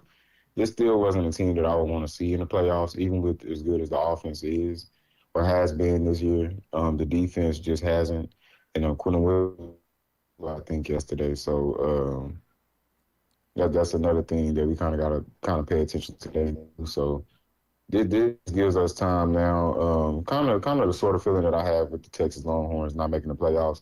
I'm not really upset about it. This just gives us more time now and a head start. We need to be trying to acquire in the offseason, things that we need to be really addressing, certain problems, even if it comes down to just certain, not head coaching, but just, specific like position coaches, changes that we need to be looking at as far as with that too. And just all across the board, just go ahead and just get ready for next year, 2026, and, start looking at draft boards and guys that can possibly be coming out this year going into the draft. And, really just, like I said, just get ready for the offseason, man. Finish off strong, but in the background, we need to be going ahead and trying to get a head start as to what we need to do to bounce back and, come out and play winning football next year. And more winning, more balanced, in a more balanced way, because balanced at all. And there were times, or a lot of times, where this offense was really the only fire on the team, and the defense just was horrible, historically horrible, with some of their numbers that they were putting up. On the field. So, like I said, I'm not really too upset. I'm glad it's over. I got tired of all the hope and. We can make the playoffs. And why would you want to make the playoffs just for you to get put out in the card weekend? Fact. If I want to make the playoffs, I want us to make the playoffs and actually have a chance. Like when you look at the Houston Texans, they actually have a chance with their defense. And after yesterday, with the offense looking good, they're a team that you really need. They're a team I wouldn't want to play right now. I wouldn't want to play Houston right now. Because their defense is only giving up. Their defense is so good. And I know some Cowboy fans are going to be mad that I'm talking about the Texans, but I support the Texans as well. Yeah. They defense so good that all they have to, I promise you, all they got to do is score, like, on an average right now, if they score 17 points, they're going to win the game. Yeah. I say about 24. If you get to 24 points, I don't know who will beat them. Yeah, and you're not going to score 24 on this Texans defense. No. So we need a balance like that. Now, granted, yes, I've been hearing some people like, C.J. Stroud needs to do better and do better. But yesterday they did their thing, and you see what happened. And guess how many points the opposing team scored? 20. So, I need for the Cowboys to kind of get to that right there. And just in the way that the Houston Texans has built their team up throughout these years in the draft, these last, I'll say probably 5-6 years in the draft, it all culminates to what they have become now. You know what I mean? And so that's something that we need to work on. We need to look at that. I'm not sure if we're going to do that because we have a way older GM and owner than the Houston Texans do. Yeah. And he stuck in his things. And so that's our downfall. We're a way older organization, meaning that it's going to be way harder because we have a lot of stubborn ways from our GM, and he's not open to, new, I guess you could say, new ways of thinking. Yeah, I mean it'll be tough for them, but I honestly like some of the rebuilding pieces. Getting Quentin Williams is obviously cool. Does it replace the Michael Parsons thing? No, but it's a good replacement. They'll have to figure out what they're going to do with all the rest of these guys. We're going to get 3 D tackles and pay them $20 million a year to stop the run, and nobody stopped the run still. So I mean, they got to stop with that. But Quentin Williams, he's a monster. They got to move on from Diggs, I think, and spread some of that money around. I guess you just keep Bland at this point. He's not as bad as Diggs. He's solid, and at least he'll come up and make a tackle if he ain't going out there and stopping nobody.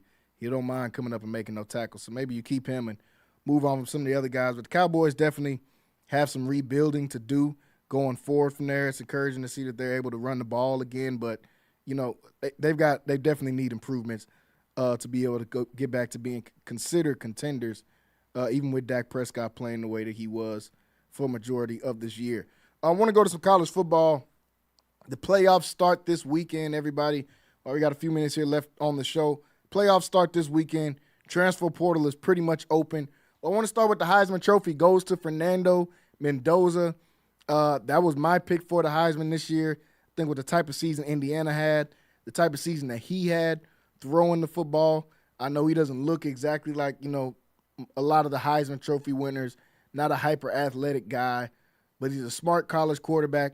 He ran the system to perfection pretty much for Indiana. I don't even know if he's a guy that'll work out in the NFL, but the Heisman is not about who's the best NFL prospect. It's who had the best season. So shout out to Mendoza. He was my pick to win it. But I want to talk about one of the other guys in the Heisman.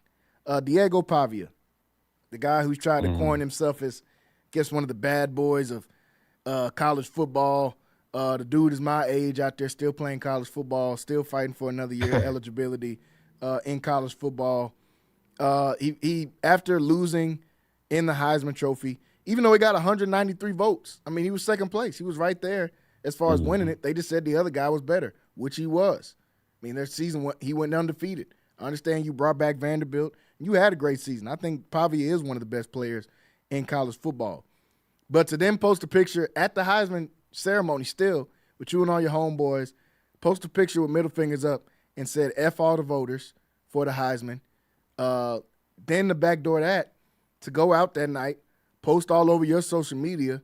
He had bottle girls bring out when they get to section at the club. Of course, you knew he was getting a section at the club. Gets a section, bottle service comes out, and makes them put a sign on that says F Indiana. So now you hating on Indiana. Come on, bro. My only thing with this is if this was Shedeur Sanders, if this was Lamar Jackson, if this was Cam Newton, if this was Geno Smith, if this was any of these dudes who are high-level players in college football that were black, man, they would be ready to put these dudes in jail. They would throw their whole draft stock away and say this is the worst classless thing we've ever seen. But Diego Pavia gets to do it. He gets to be the half-white dude who comes out with a buzz cut, raps to some Gunna songs and wears a chain, and now he's the cool guy. And now I'm going to say F Indiana. And hey, bro, come on, man. Come on, bro. Stop it. You got the little man syndrome. You didn't win. Just be happy that you were even considered to be there. What's wrong with that? Then you got 193 votes for first place. So F them voters too. They gave you 193 votes. They could have gave you 0 votes. I'd have voted for Jacob Rodriguez ahead of him if they'd have put him in the Final Four, but they didn't. What do you think about Mendoza winning the Heisman and then Diego Pavia's actions after losing the Heisman? I love it for Fernando Mendoza, player. Like you said, he doesn't have like a lot of big or anything like that, but he's very smart just about whenever you watch Indiana play. Um, and I really think he fits into Kirk Smith's system perfectly. And so he deserved that award. I wouldn't have been okay with anyone else besides him winning that award. I really feel like that he put in enough work to outright win it. You know what I mean? And it shouldn't even be close. As far as with Diego Pavin, he's just such a lame. I'm so tired. He's lame, man. I'm tired of seeing him. I'm tired of seeing his mom, his Yeah, brothers. for You real. know what I mean? Debacle. Like I'm kind of just tired of watching it. He wants to be the college football bad boy. Um, I don't get it. Honestly, I don't know why. We were looking at like that last year. You know what I mean? When playing, I don't know. We wasn't looking at Vanderbilt as a team like, oh, they the bad boys. You know what I mean? Anything like No, that. no. Last year, if anything, we were actually happy for Vanderbilt. We were happy to this see want that like his image because we were actually happy for them going into this year and we're wanting them to be good again just like they were last year or better. I feel like that they had a better season than they did last year because they actually had a chance to make the college football playoff this year more than they did last year. So I don't know where that changed because he's been hanging out with man Manziel. He's been hanging out with Johnny, Yeah. which I personally just feel like Johnny Manziel is the wrong guy to be So it's hanging the out wrong with. influence, bro. Yeah, he And you not influence, Manziel. You nice, but you're not you ain't Manziel. Johnny football now. No, you're not Johnny Football. So you got to get that out your get. Just a guy like him, man. No offense, will be hanging out with him. You doing all things for the wrong reason. Um, So yeah, I don't know what this is. And then having the sign says F Indiana, like you guys are not even in the playoffs. Yeah. So yeah, and then it's not like y'all. It's not like you saying a team that you had a chance to play because they're in the Big Ten. So to hate, I don't. That's crazy to me to even say F Indiana when man they resume speaks for itself. First off, they would destroy y'all if y'all played. They would destroy y'all 30 if y'all piece. played like destroyed. Yeah, 30 piece, easily. I So don't get where these dudes. I mean, I don't like you said. you're Manziel's not truly the a guy to be draft hanging stock. with. Yeah, if he had any draft stock, that's what I was going to. If you had any draft stock, which you don't, it's done now. It's done now. Your mentor is Johnny Manziel. This is a guy that's doing coke before a game and talks about it and gets to keep his Heisman, even though they kept Reggie Bush's Heisman for 20 years. He talked about it and like, yeah, this is my Heisman right behind me. That shouldn't be the guy you're influencing. Second, just because you get a chain and you get a turtleneck and you get a buzz cut, that don't make you that, bro. Just be whatever you are. You don't got to try to be something else or somebody else, bro. Just be whatever you are. That's going to be a nice college quarterback. You're not going to the league. You popping it a little too hard, and you better hope somebody from Indiana don't see you. Because a lot of teams, you're not finna be talking about their quarterback like that. You're not finna be talking about their school like that. Y'all at the crib, bro. Let's just keep it there. Just be happy that Vanderbilt's Just be thankful good that you were again. even be thankful that you were even put in that position to be in New York. You know what I'm saying? To even be around and to be around other legends that won the trophy, and and just have a chance to win it, like you said, it's second place. So he should just be thankful that he was even in that position rather than, you know what I mean, saying F them all and F Indiana and pure hating on the guy who deserved it just as much as you did, and I would say more because he led his team to an undefeated record and they won their conference against a juggernaut team State, who they weren't favored at all to beat. Yeah, facts. If you're in that position, man, like I don't get all the, you trying to throw the F word all over the place to everybody and saying F them all and F Indiana and stuff.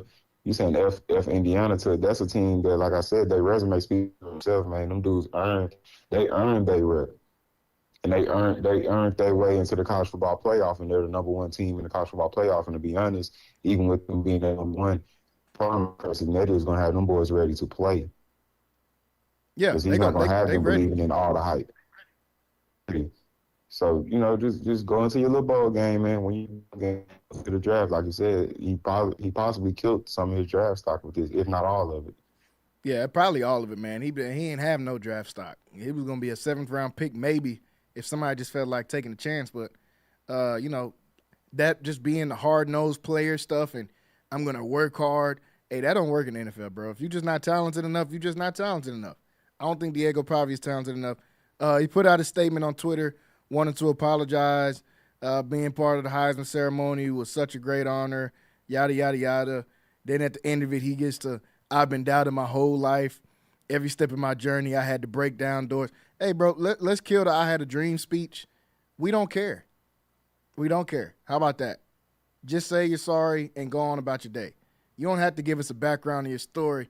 I went to bed hungry when I was 8 years old one time, and I said, I'm never going to – hey, be quiet. We don't want to hear that. You said F Indiana and F all the voters. That's what you said. Yeah. We didn't make you say that. Just be happy you was at the Heisman, bro, because this is the end of football. This is the last time you're putting pads on unless you're going to play in the CFL. So that just is what it is.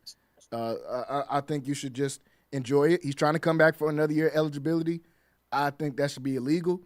He played like 2 or 3 years of JUCO. 26. He played JUCO for a couple of years. He played D2 for our D1 Division AA at New Mexico State for a couple of years.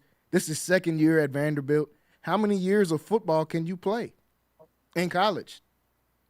In college. The only people the same age as you playing college football is at an NAIA school. That's it. And nobody else in the schools you're going to be playing is going to be the same age as you, bro. So let's cut it out. Hopefully, he figures something out, man. Shout out to Fernando Mendoza on winning that. The transfer portal is open on January 2nd, but it's pretty much open right now. Lots of quarterbacks jumping into the portal. One of the biggest names, if not the biggest name, DJ Lagway. Patrick Mahomes Jr., a.k.a. Dylan Raiola, is in the transfer portal. Brent Sorensby from Cincinnati, who had a great year, is entering the transfer portal. Aiden Childs from Michigan State, who had a pretty good year, entering the transfer portal. What do you think about seeing all these big-name quarterbacks already entering their name into the portal? And shout out Lenore Sellers, man. You could tell that he got, a family that ain't playing that. They don't care that South Carolina was sorry. He's staying in another year. Could have went to the league or could have transferred, and he's staying another year at South Carolina as well. What do you think about all these quarterbacks jumping into the portal, though? And Dylan Raiola go into the portal because I thought he had a good thing going in Nebraska, and they actually were relevant this year and had a really good season. Yep. And had a good season even last year. Seeing him into the portal, I'm not sure where he could go really. He'll be a really good portal pickup though. I would say I don't think he's a bad player at all. We just don't like his antics that he does, trying to be like Mahomes. It's getting weird. It's getting weird. He got to stop. It's getting weird. He got to stop that. As far as DJ Lagway goes, I've been hearing that like we his father played at Baylor, and they got really, really close with Baylor. And so that's a team right now that everybody has on the as far as so far. I mean, it's so early. I mean, he just put himself into the portal today, so just a few hours ago. But besides Baylor, I've heard also LSU. Yeah. So that'll be another big pickup too, with Lane Kiffin and his new crew that he's bringing in out there in Baton Rouge. And then what was the other? Sorensby at Cincinnati. Aiden Childs from Michigan State, who had a pretty decent year. Yeah, man, with Aiden Childs, man, a lot of these guys, I don't know, man. I've been seeing a lot of big names that's going into the portal. Even with Texas today, right before we got on here, Leona Leafau, he, the linebacker, he's going into the portal. So the only thing I hope these guys is that they're going into the portal for a good reason and not just to be going to the portal trying to chase money, because we've seen this happen before where some of these guys, y'all trying to go to these different schools, for more money, and you're putting yourself in a bad situation. You know what I mean? Sam Levitt, too. I forgot Sam Levitt said he's getting into the portal as well. Yeah, Sam Levitt as well, which I just don't know. I'm trying to think of certain schools that these guys can go to. Speaking of guys that are going into the portal or trying to, get another year of eligibility, what's the guy, the quarterback for Auburn? Which one, Jackson Arnold? Yeah, Jackson Arnold he's in the portal. Yeah. He's in the portal. He just got there. And he's becoming a journeyman. Yeah. Type of QB. It's just not a good look, man. You guys got to start. After a while, I mean, guys got $1 million contracts, so I don't know what type of money that you're looking for. But getting no money. You weren't getting no money. No. So you guys are getting $1 million contracts, or I don't know, seeing at least a few thousand after, I guess, after taxes or whatever, you still seeing some good money. At some point, man, you guys got to just stay at these, I see no reason for Dylan Raiola to leave Nebraska. I actually think that they're going up right now to me. As far as with DJ Lagway, okay, I see why you would want to leave Florida. I think he's not going to just be the only one. I think this is going to be a trickle effect where he's going to be the first one, but then it already has, because they had another guy today that into the portal as well. So they're going to have some guys into the portal. I think Ball might be on his way out too. I think he might. Thinking about getting into the portal as well. I think so too, just because Jabbar Jaluk, we just hired him at Texas as our new running back coach earlier. Yep. So I don't know if that will play a part with Ball. I'm not saying that he will come to Texas, but that could play a part getting into the portal, just because the guy that you came in with is no longer there as far as, your coach. And so, some of these guys, man, I just hope that they make the best decision for them. I hope that they can get somewhere and actually play. But for some of these guys, looking at position-wise, looking at their positions, I don't see certain teams that are going to be in need of a quarterback. You know what I mean? Some of these guys, some of these quarterbacks right now that's even in the college football playoff, these are guys that are sophomores. They're going to be coming back next year. Yeah. Chambliss out of Ole Miss, or even Gunnar Stockton, guys that are going to be back. And so I don't really see where you go. I mean, even Joey Aguilar at Tennessee, he's going to be there next year. So you can't really just say that, if Duke can probably go to Tennessee. I don't know where it's going to be quarterback vacancies at. And I mean, so I'm sure some guys are going to go ahead and go into the draft. But as far as right now, me looking around, there's not a lot of schools. But as far as with DJ Lagway, I think he's going to be in good hands. But Sam Levitt and some of these guys who I really feel like they're good, but they benefited more off the system. And so I'm just where they could possibly go. I mean, there's a lot of FBS schools, Division I schools. So these guys are fine. They'll find somewhere to play. Yeah, they'll get somewhere. Some of these guys are going to worse schools though. Like Dylan Raiola maybe goes to a better school than Nebraska, just depending on the quarterback situation. Sam Levitt, I think either him or Lagway will go to LSU. They'll get one of those two guys to be quarterback. I don't think Raiola will really fit down there.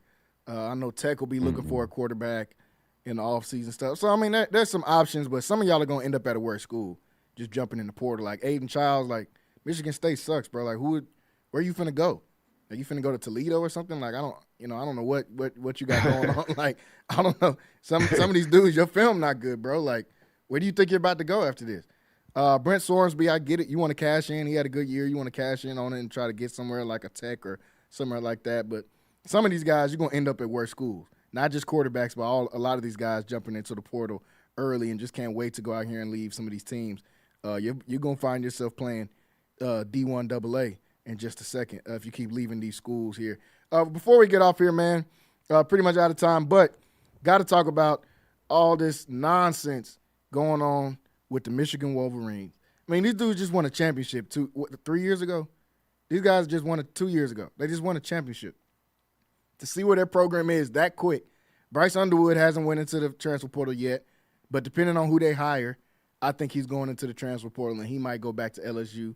Already seen Tyrann Mathieu commenting on his stuff and telling him to come on home, all this. But I think he might jump into the portal as well because Michigan is in shambles. I mean, you have another season where you underachieve, and now you got a freaky coach that's been put out on Front Street in front of the entire world.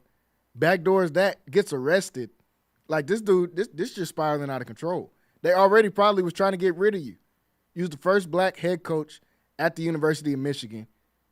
So it's already eyeballs on you. You only became the coach because Jim Harbaugh is a real one and put into his contract that if I leave, Sharon Moore will be the coach. That's the only reason you was the coach.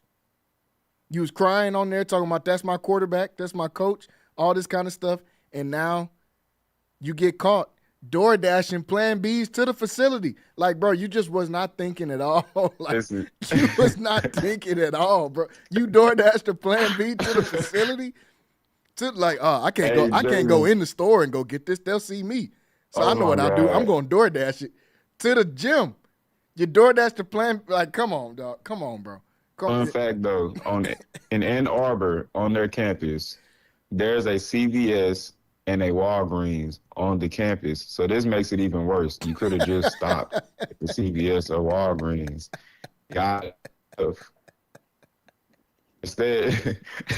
Instead you DoorDash. Dude, it's not far from the facility, bro.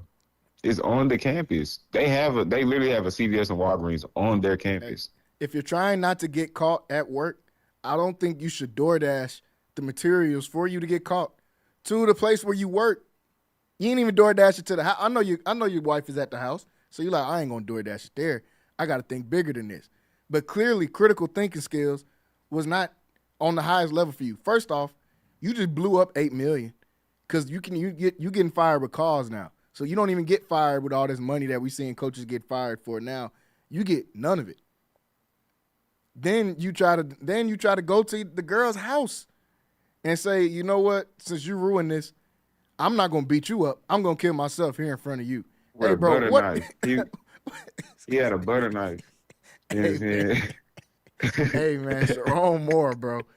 You are going down in the history books for this one. Never heard about this. This is probably the dumbest way I've heard of anybody blowing up $8 million. All you had to do was be the coach. That's it. But you couldn't stay out of the snow. You just couldn't leave it alone. Like it was just calling you like Pookie off of New Jack City. Like you just couldn't stop, bro. You just couldn't stop yourself to the point that you blew up $8 million. $8 million down the drain. Now your wife gonna divorce you. She gonna take whatever you got left. Your new girl don't want you because you said you was gonna kill both of y'all in the living room, and she done probably got a restraining order by now with a butter knife. Yeah. Then you got to go to jail, post your bond on dumb charges, and then what? Now you come back to no job. Nobody's gonna hire you. You were the offensive line coach, and like he was the offensive coordinator and worked his way up and get another job. Ain't nobody finna hire you to be the offensive line coach, bro. Nah. Now you get fired and go home to no money. See, Brian Kelly and all these dudes that got fired, they going home to giant bags. They going home to millions. You going home to, I don't know, you got to find you a new one. You can't even go back to the two you just had because you blew both of them up. So now you got to go on a search for another one. Moral of the story, don't order a Plan B through DoorDash. Like first of all, I didn't know you could do that. Second, you're trusting a DoorDash worker. You trusting a DoorDash worker to keep your business locked in. Somebody that work on DoorDash. Oh, they ain't going to tell who it is. You probably ordered with your name, too. Coach Moore orders Plan B to the Michigan facility, to the practice field. Like, come on, bro. I don't. What do you think about Michigan? Are they done after this? I think Michigan is pretty much done. They're going to lose half their guys in the transfer portal. Yeah, a lot of their guys are about to go into the transfer portal. They're already losing a lot of guys that they just recruited. A lot of guys are already taking their commit back. I'm not gonna lie, me being a tech, sort of like a Texas insider a little bit, we're snagging a few of those guys. I'll just say that a few of those guys are talking to Texas already because Michigan and Texas kind of have like a secret, not even secret, but a silent, I would say, recruit. And so certain guys are already kind of looking, their second school was Texas. So, they're going to lose a lot of their recruits. A lot of the guys that's already there are probably going to go into the portal. I'm thinking possibly after this bowl game, a lot of these guys are going to be in the portal. I'm honestly leaning towards them probably not even the bowl game just because I don't know what they're going to put out there, and whatever that they put out there, I mean, at this point, it's like it's nobody wants to see it. And oh my God, the signs that are about to be out there, yeah, it's going to be crazy at these games, these big games next year, it's going to be wild for them. Yeah. So like, it's going to be wild for them, man. So they're a whole rebuild as far as just with culture, because right now your culture is down bad, man. Just in these last few years, it's out of there from the cheating scandal, you know what I mean? Taking the and everything like that to this right here with Sharon Moore, which, I mean, it's not necessarily a team thing, but still it trickles down just because that was your head coach and that was the guy that y'all chose to go with. And I don't really see, I mean, Michigan is always going to be, everybody's going to want to go and coach just because they are blue blood. But man, after this right here, man, it's going to be very hard, and I don't even know whoever that they hire as far as a head coach. And I don't know who's out there, man. A lot of these guys are getting snagged up already. You know what I mean? So you're going to have to go be looking at a smaller conference to get a guy at this point. You know, a guy who probably coached in a smaller conference like the SWAC, not the SWAC, but I mean, they definitely not going to the SWAC because Sharon Moore was the first and the last African American president. He's going to be the last. The last coach that he's going to be the last, bro. He's going to be the last. He's ruined it for any black coach that wants to coach at Michigan. They would never hire us again. No. They would never hire us again. So yeah, right now, man, your culture is just is down bad right now. You're going to lose a lot of recruits in the class of 2027, 2028, and even 26 right now because it's not the end for them yet. So you're going to lose a lot of guys. You're going to have to rebuild throughout the portal. That's if guys even want to come there. You have the money to pay these guys, but it's like, who is your coach? So first thing first, you need to really go get a coach. Yeah, that's the only way. That's the only way that you're going to save not just your season for next year, but just future seasons after that. And you know, actually having something, you know, to put onto the field that your fans will want to even come and watch. You know what I mean? So right now, yeah, man, they're in trouble. Like I said, if I was them personally as an AD, I wouldn't even be mad if they opted out of the bowl game at this point. I wouldn't be mad.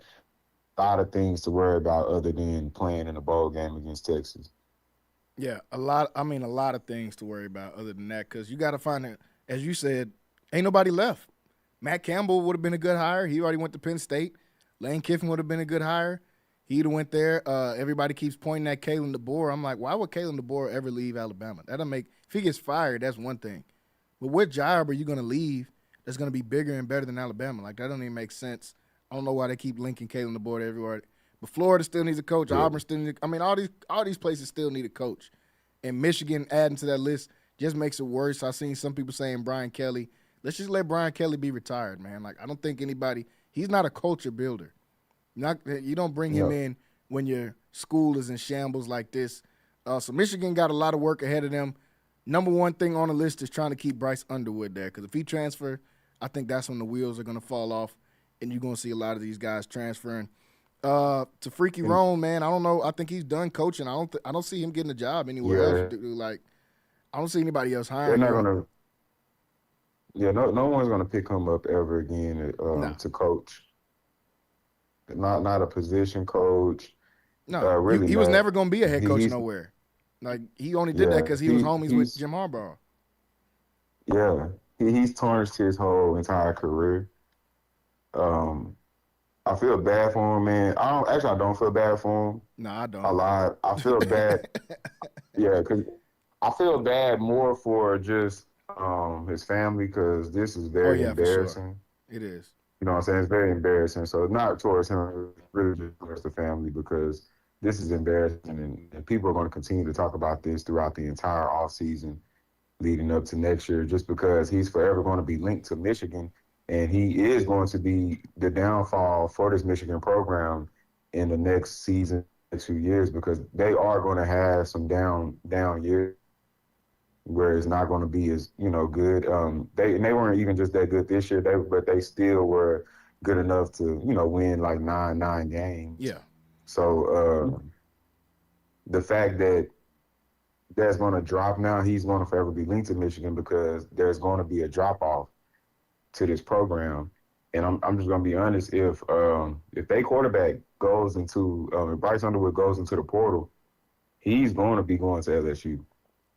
Yeah, that's the only team he would even go for. Without a doubt.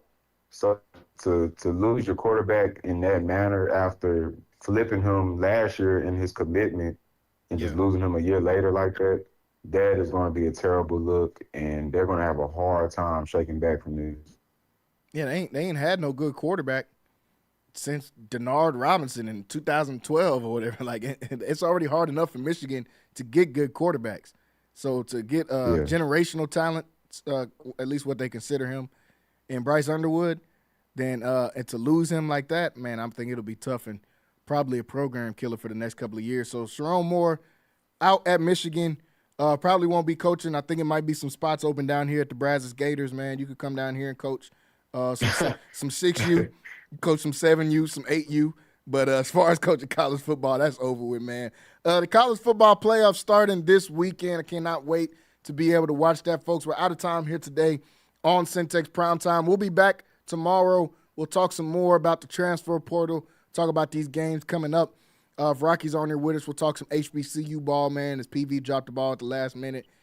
Disappointed me once again, but it's all good. Still had a great year. So we'll talk a lot more about that tomorrow. Break down some more of these NFL games as well.